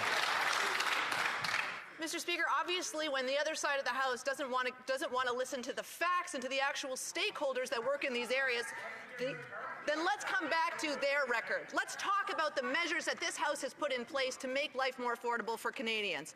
That side of the House, childcare doesn't create spaces. Dental care is a duplication, they say. They say pharmacare is radical. They say school food programs are garbage. They say the Canada Child Benefit is redistribution. Mr. Speaker, these are the very programs that help Canadian families have a more affordable life. They vote against it. This House stands for it. The honourable member for Fundy Royal. Mr. Speaker, the lumber industry is part of the backbone of my province in New Brunswick, and 80% of our lumber exports go to the United States. But a pulp and paper mill in Maine is no longer accepting softwood lumber from New Brunswick due to tariffs. When this Prime Minister took office, softwood tariffs were at 14%. They then rose to 35%. Now they're at 45%. The Prime Minister promised he would negotiate a win with the United States by this past July. He has broken that promise.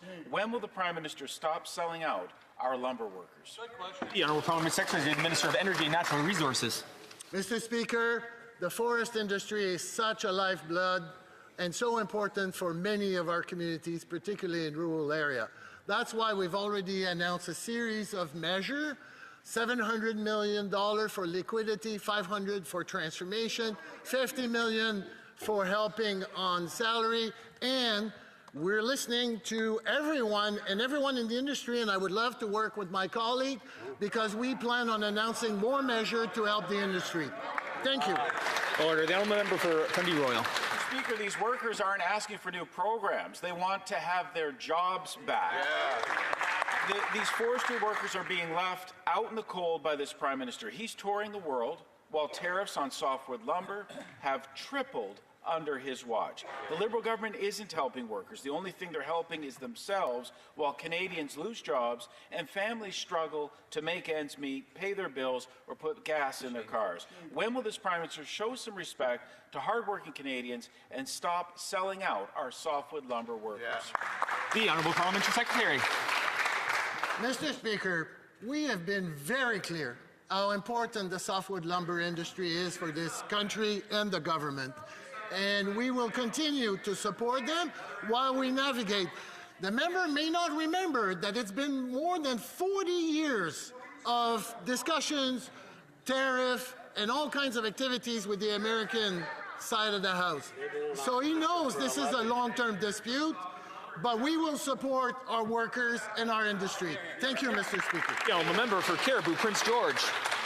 British Columbia used to be the largest producer of softwood in our nation. Since 2015, over 30 mills have closed in British Columbia, 14 in Caribou, Prince George alone. It's been 10 years without a softwood lumber agreement. And these guys, these Liberals, have done nothing but make it worse. Tens of thousands of jobs have been lost. Just last week in Caribou, Prince George, another mill closure. 165 jobs lost in Hunter Mill House. Wow. 165 gone because of their Liberal incompetence. When will the Prime Minister finally do his job and realize that forestry matters? The Parliament Secretary. Mr. Speaker, there are some people in this House have historical amnesia. It's been 40 years since we've had problems with the American market for trades on forests. I feel terribly sorry. We feel sorry for the families that are affected by this. We will continue to do everything we can to support them, and we're actively working and hoping for a deal in the future with the Americans. Thank you, Mr. Speaker. Gentleman member for Caribou, Prince George. So, has effectively given up on trying to get a tariff deal with the United States. Every time they stand up here in the House and say, "Oh, we're working to get a deal," that's a lie. They've given up because Carney has only had one mission, and that is to diversify everything from Canada, which would take decades to bring about the same amount of trade we actually have with our partner, which is just across the border, of which we live, like most of us, 95% of us, 30 miles within the American border.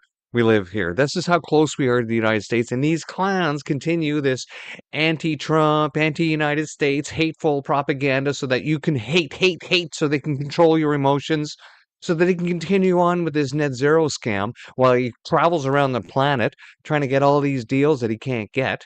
And that every single fund that they have put into right here all have these little catches. Oh, yeah, you'll get the funding if you agree to have DEI in your company and you make sure that you follow all the climate scam policies that we put in. But if you don't, oh, then you're not entitled to this help of these funds. That's how these guys do this stuff because it's all linked within their ideology. Oh, you don't believe me? Proof is in the... In 2006, our former conservative put to bed the longest trade war with the U.S. government. We negotiated a one-year grace period, which these guys wasted. We're tired of waiting 10 years, tens of thousands of jobs lost. Our forestry workers, they don't need more programs, more handouts. They don't need charity. They need their jobs. When will they wake up and realize that forestry matters? That's right. The Honourable Parliamentary Secretary, Minister responsible for Canada, U.S. Trade. Mr. Speaker, I'd like the member to know that our government knows that forestry matters. These tariffs on Canadian softwood lumber are unjustified. We're working at every level to fix this dispute. In the meantime, our government's going to continue supporting workers. We're going to prioritize Canadian materials and construction, and we're going to change federal procurement process to procure Canadian lumber. We'll continue to support Canadian workers and industries with Canadian products. Let's work together. The Honourable Member for Beauport-Limoilou.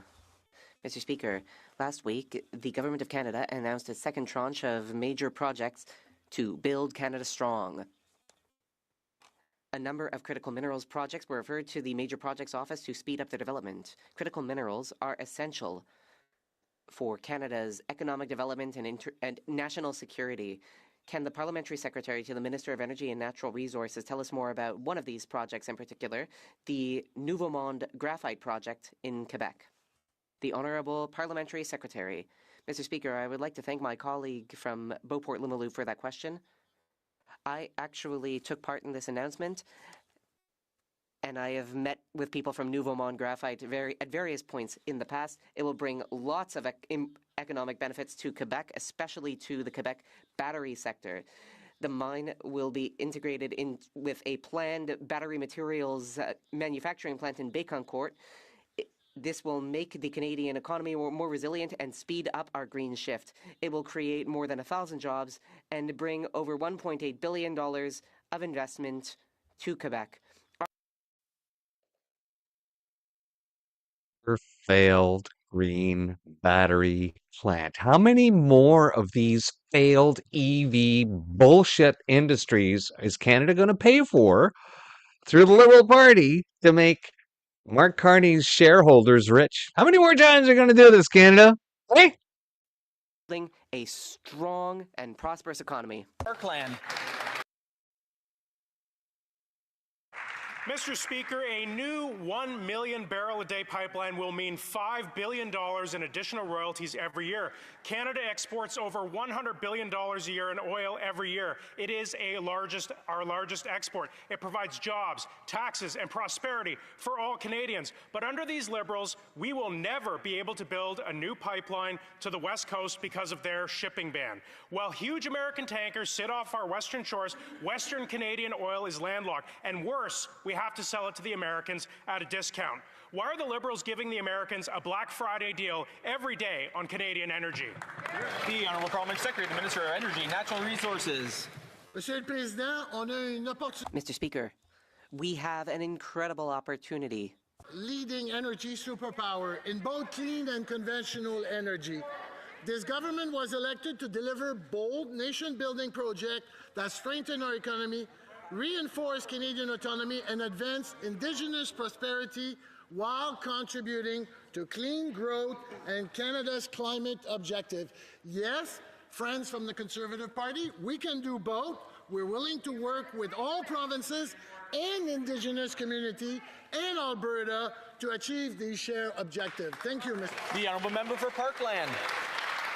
Well, Mr. Speaker, talk is cheap every day that these Liberals keep their shipping ban in place.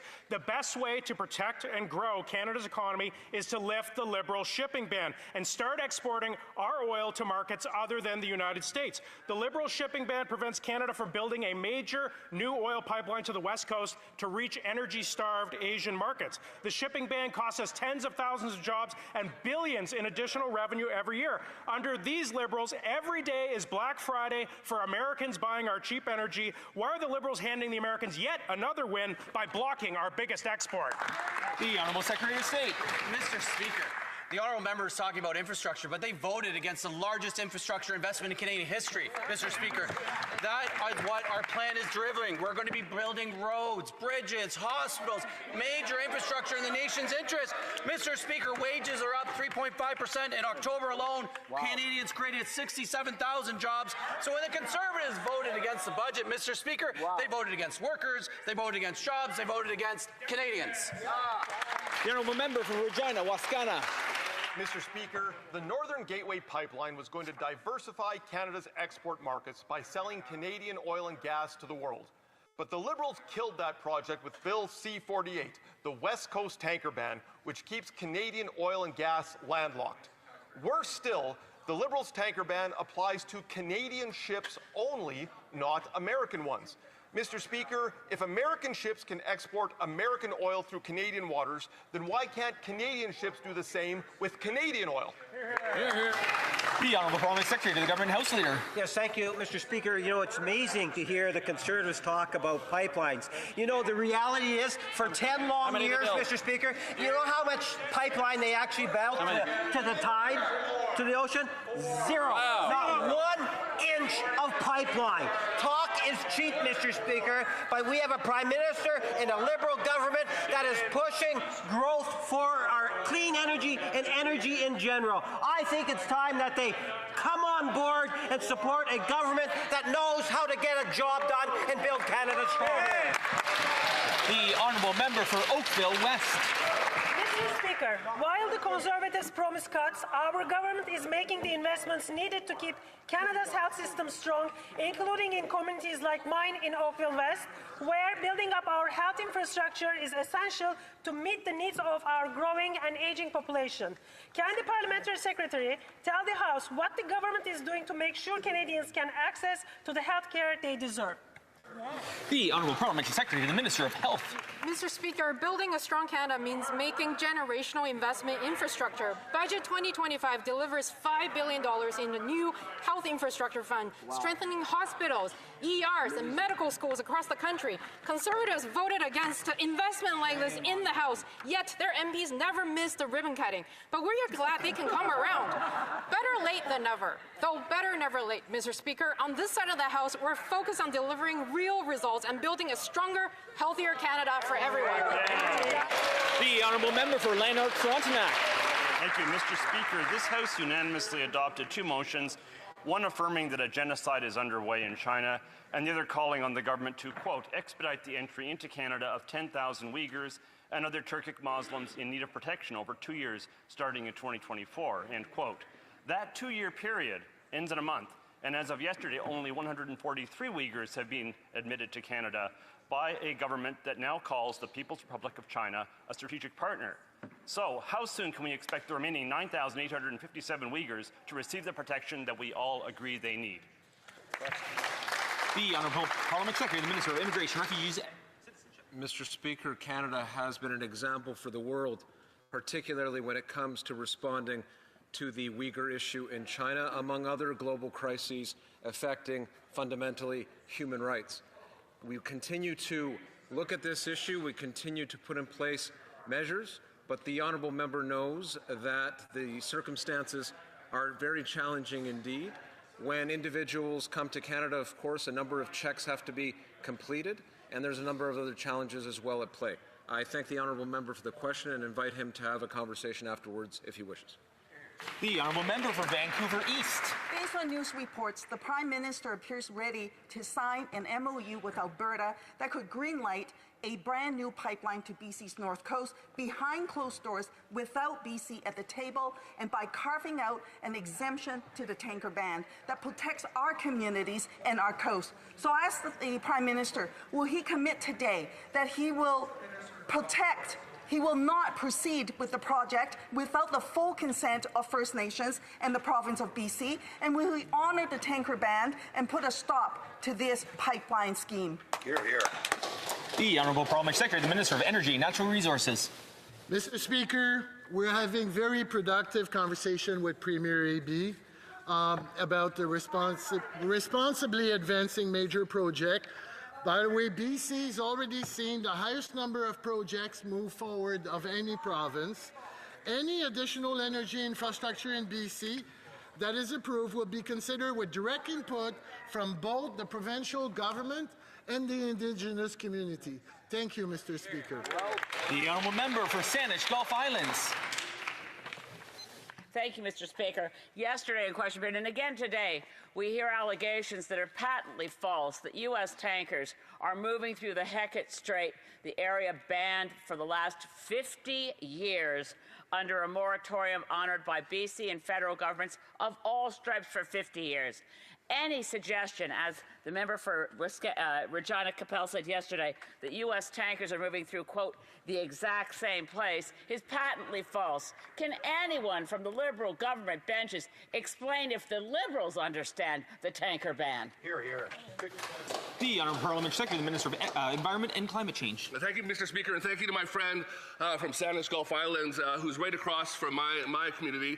I'm a proud member of the Musqueam First Nation, which is at the mouth of the Fraser River, right as it flows into the Salish Sea. So I do recognize and understand the vast biodiversity, the vast amount of beautiful wilderness right up and down the coast, including the Hecate Strait between Haida Gwaii and Prince Rupert.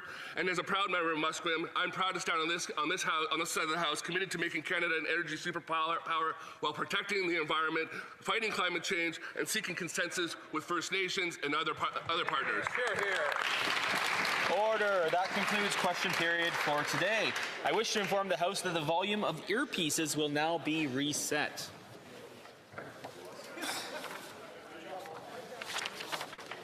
Order. Daily routine of business. Tabling of documents. The Honourable Parliamentary Secretary to the Government House Leader. Well, that was it. Echo. There we go. Well, as just a typical Friday with very few members in there, same questions being asked over and over again. A little more on the tariff issue for lumber. Of course, now more jobs being lost in Quebec. Every day, Canada seems to be shedding jobs. Yes, this is the liberal economy. This is what they brought us into. Exactly what we knew would happen when the budget will balance itself, as was mentioned earlier in question period. Well, now we have a finance minister who is just incredibly incompetent. But anyway, everyone there is just following the leader's lead, which is the prime minister, and making sure that everything that they bring forward will continue to make him and his friends rich. That's right. Well, there's not much more going on in Parliament. Of course, there's a bunch of committees. I guess it was rather disgusting once again to see that the Liberals keep blocking victims from testifying because it embarrasses them, right? Just like I mentioned at the beginning, playing that clip from yesterday with MP Cheryl Gallant from Renfrew-Nipissing area, writing, being asked to apologize to Canadians for repeating what her constituents said of wanting to no longer live on this planet because the Liberals have made her life economically miserable. Yes, that's what's, and of course these stories are only going to get worse, right? The food lines, the lines at the food bank are not getting shorter, are they? No, they are not. Well, let's go into our outro, and we have a couple of videos to show from this week. And then we'll go straight into the outro after that. And then we will see you next week on the nap on Monday.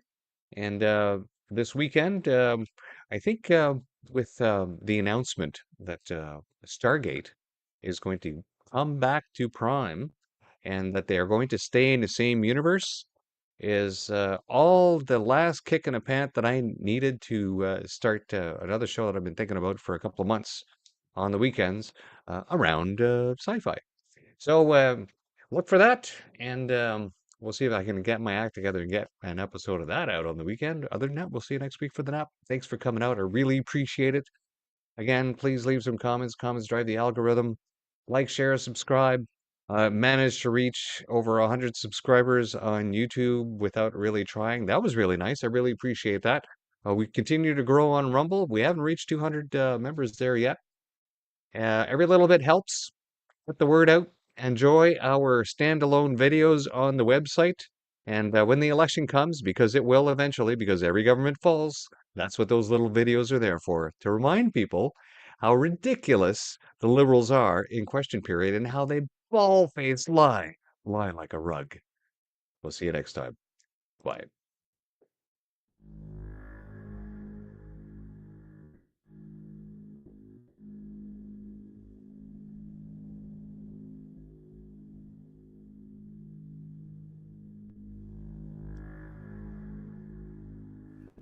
Now, all this business about spending on a credit card, isn't it really just defending and protecting Canada?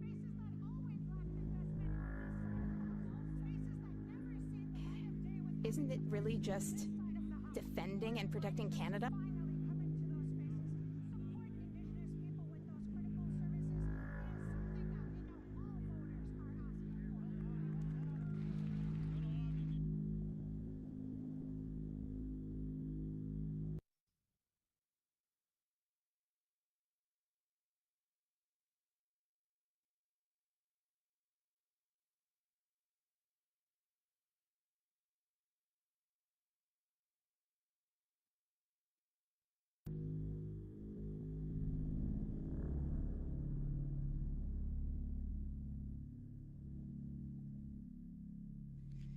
Mr. Speaker, the Prime Minister is treating this budget like a credit card with no limits. In fact, the Parliamentary Budget Officer has confirmed that the government has abandoned its fiscal anchor. In my riding in Saguenay, there is a factory that's closing. Multiple families are losing their livelihood. They don't know how they will pay bills. Meanwhile, our Prime Minister is spending recklessly. Why does the Prime Minister continue to endanger our public finances? The Honourable Minister of Indigenous Services. Thank you, Mr. Speaker. We should be talking about Indigenous families living in the regions in Quebec. Families in my riding, for instance. They want this budget, a budget which enhances and protects programs for vulnerable people, especially vulnerable people in their communities. Meanwhile, the opposition voted against that, Mr. Speaker. Now, all this business about spending on a credit card, isn't it really just defending and protecting Canada? Now, all this business about spending on a credit card, isn't it really just defending and protecting Canada? The opposition. But we're hoping the Prime Minister will announce that he was wrong and that the Liberal government was wrong to kill the Northern Gateway pipeline that had been approved back in 2014. 9 years have since been lost after the Liberal government blocked it. However, they also put in a ban on shipping Canadian energy off the northwest coast of BC. So if there's a pipeline, while the Liberal ban remains in place, it would have to be a pipeline to nowhere. So will the Prime Minister admit that the Liberal government was wrong to ban Canadian energy shipping and scrap the ban so that we can pipe our product over to Asia? The Honourable Government House Leader. Mr. Speaker, in those long, barren Harper years where this member was a minister, the only pipeline that got built was the pipeline full of hot air that led to nothing, not a single energy exporting tidewater piece of energy infrastructure was ever constructed under a conservative government. We've built one. You just heard the minister talking about a process on another. rather, Mr. Speaker, you want to vote for energy security, you want to vote for energy exports, you want to vote for major projects and opportunity in this country, you should cast a Liberal vote.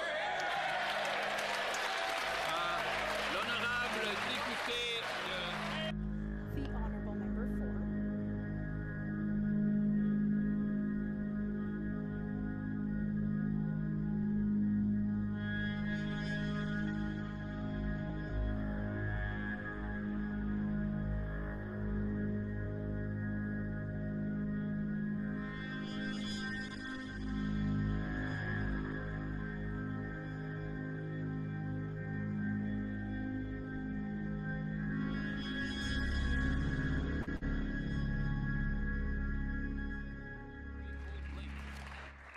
Sometimes you're trying to choose between bills and feeding your kids. That's a direct quote from Thunder Bay mom, Cassandra Shedden, who relies on formula to feed her infant child. She describes rummaging around her house, looking for things to sell just so she can put formula in her baby's bottle. Why won't the Prime Minister do something so that parents can afford to buy baby formula? The Honourable Minister of Jobs and Families. Well, Mr. Speaker, nobody should have to feel the fear that Cassandra feels. But I will note what Cassandra also said. She said she could hardly wait till the Canada Child Benefit arrived on the 20th of each month because it helped her feed her baby as she lived on Ontario disability, Mr. Speaker. And that member voted against Canada Child Benefit. She voted against school food, Mr. Speaker. She voted against the very people she has the temerity to stand up and quote in this House. Member for Fort McMurray, Cold Lake. Since 2017, inflation on baby formula is double what it is in the U.S. Double. We are overly reliant on imported infant formula, and we only have one plant in Canada, which means every single tax on transportation, every supply chain disruption, every single tariff threat hits Canadian families harder. This is due to a lack of any kind of action from any of these Liberals for the last 10 years. Will they finally make this a priority so that parents can afford to feed their babies formula? The Honourable Minister of Jobs and Families. Maybe the member didn't read the article where the Canada Research Chair, Ms. Leslie Frank, said that the Canada Child Benefit should be increased, which, by the way, it is every year, Mr. Speaker, because it's pegged to inflation, where the experts said that formula should be produced in Canada. In this budget, we have money for innovation in agriculture, Mr. Speaker. How does that member think that Canada will be able to do anything if she votes against Canadians' interests time and time again? The Honourable Member for Fort McMurray, Cold Lake. What's deeply wrong is the fact that parents are waiting every single day for those checks just so they can afford to put groceries on the table. What is deeply wrong is that mothers are begging strangers online for money just so they can afford to buy baby formula. What's deeply wrong is that parents are resorting to buying opened bottles and cases of formula, powdered formula, just so they can feed their kids. This is because of this government's lack of action. So will they actually do something other than just create more bureaucracy? We need action. Hear, hear. The Honourable Minister. Mr. Speaker, members like that one with the fake outrage as their colleagues stand up and vote against the very mother.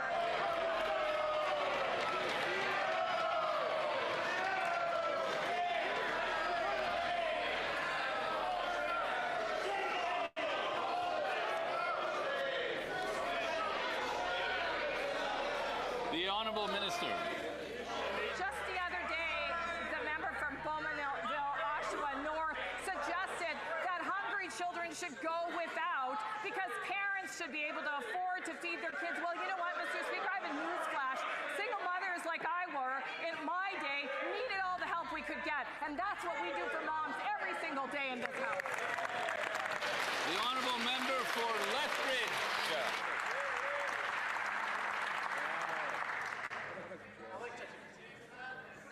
This is from a minister who is completely out of touch with Canadians, who are struggling day in and day out to be able to afford the very basic necessities. Meanwhile, members across the way heckle me while Canadians struggle and are going to the food bank in droves. That is because of this government's mismanagement, and they can do something about it. And one of the things that they can do about it is actually scrapping the fuel tax, which would bring down the cost of groceries.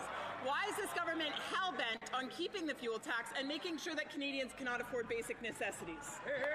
The Honourable Minister. The member opposite fails to acknowledge is that she voted against every measure that helps single mothers right now, every single day, whether it's fees reduced by early learning and childcare, whether it's access to dental care for children that don't have dental care benefits, whether it's fighting against school food, Mr. Speaker. These conservatives stand up. They say they feel the pain of moms, especially single moms, but when push comes to shove, they vote against them time and again.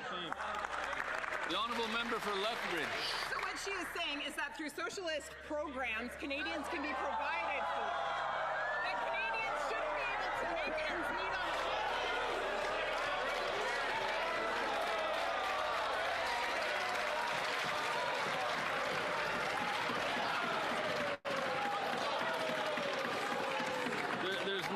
There's nothing unparliamentary about that word. The Honourable Member for Lethbridge, from the top.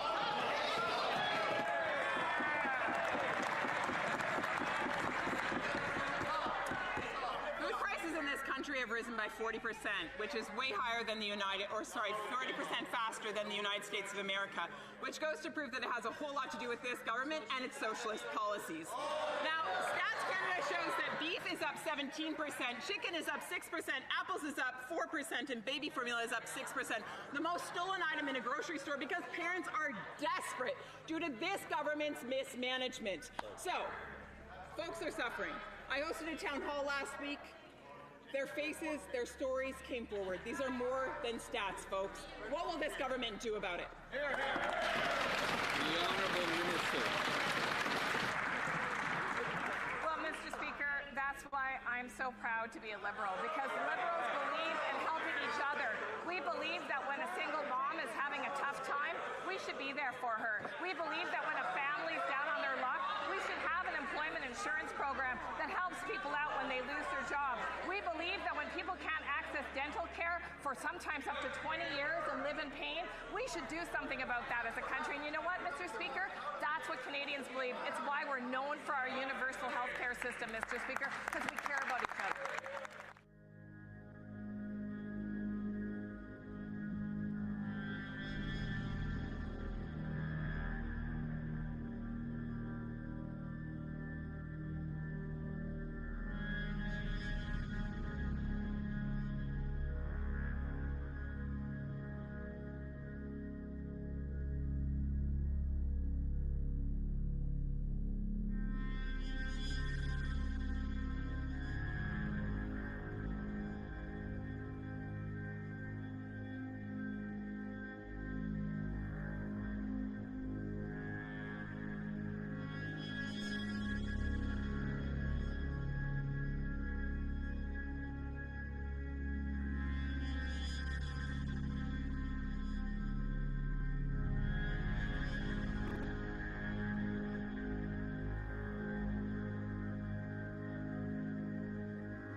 Mr. Speaker, I don't think anybody's been able to cram that many slogans into one answer, and this is coming from me.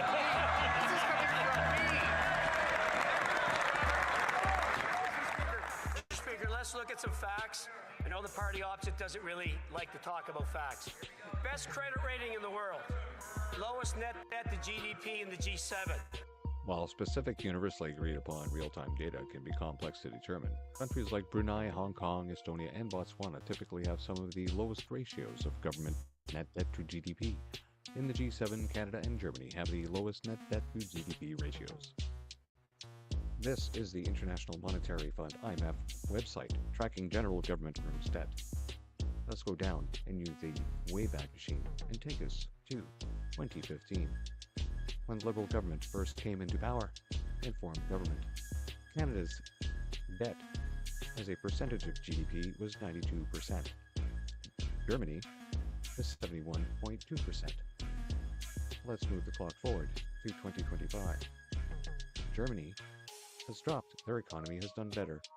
They owe less money now at 64.4% of their debt to GDP. How has Canada fared? Canada now owes more. Canada owes 113.9% of its debt as a percentage of GDP. Canada owes more than it's worth. The IMF has projected Canada to have one of the fastest growing economies in the G7. Mr. Speaker, we are laser focused on building the strongest economy in the G7. Mr. Speaker, the party opposite talks slogans and rhetoric and outdated slogans, but Mr. Speaker, we're focused on building the strongest economy. Mr. Focus, we will deliver for Canadians because that's what Canadians expect from a serious government. Thank you.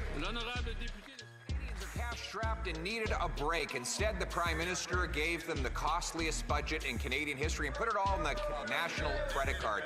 The Parliamentary Budget Officer revealed the Prime Minister doubled Trudeau's deficits, added $16 billion more to the debt than he promised, is increasing the debt to GDP ratio, breaking another promise. $78 billion of additional debt works out to about $5,000 for every single cash-strapped family in this country. How does the Prime Minister expect single moms and seniors and small business people who can't pay their bills to pay another $5,000 for his inflation? Mr. Speaker, we will take no lessons from the Conservatives. Mr. Speaker, what they did yesterday under this leader, they voted against investment in infrastructure. Under this leader, they voted against investment in housing. Under this Conservative leader, they voted against productivity and innovation in our country. Under this leader, they voted against investment in our sovereignty, Mr. Speaker. On this side of the House, Mr. Speaker, we'll build a strong Canada, we'll empower Canadians, and we'll protect our sovereignty because we believe in Canada. The Honourable Leader of the Opposition. Mr. Speaker, I don't think anybody's been able to cram that many slogans into one answer, and this is coming from me.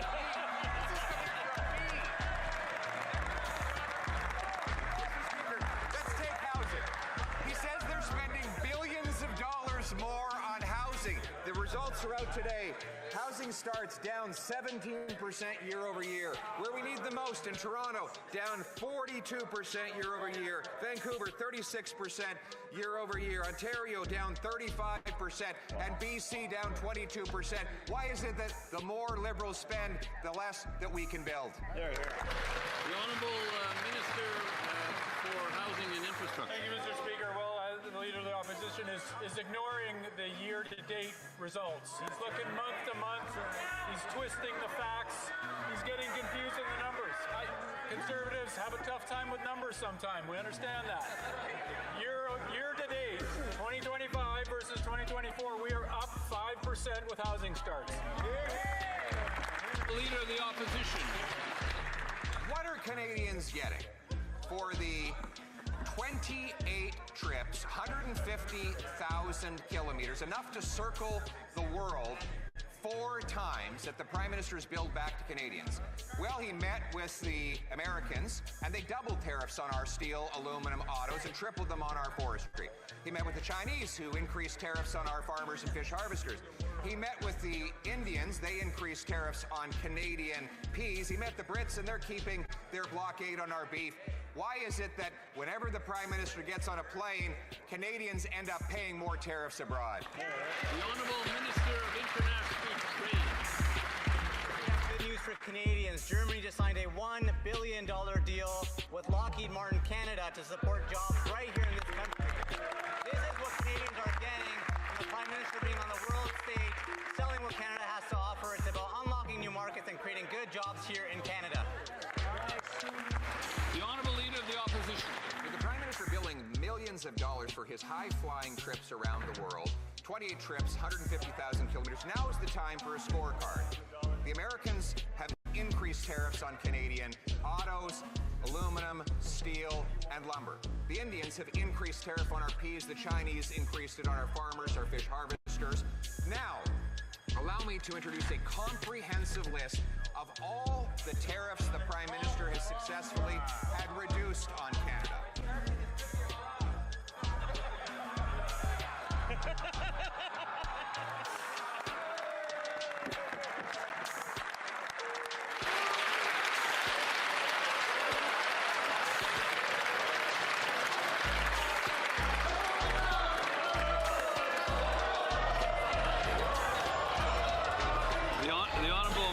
The Honourable Minister of International Trade.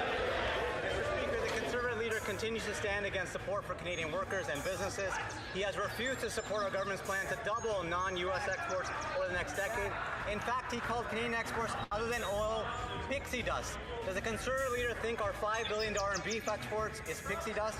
Or the LNG headed to South Korea from BC? Or what about the $7.6 billion worth of fish and seafood caught by hardworking Canadians? Why there's imaginary taxes or pixie dust, the Conservative Leader needs to get on board and out of the way, Mr. Speaker. Thank you so much.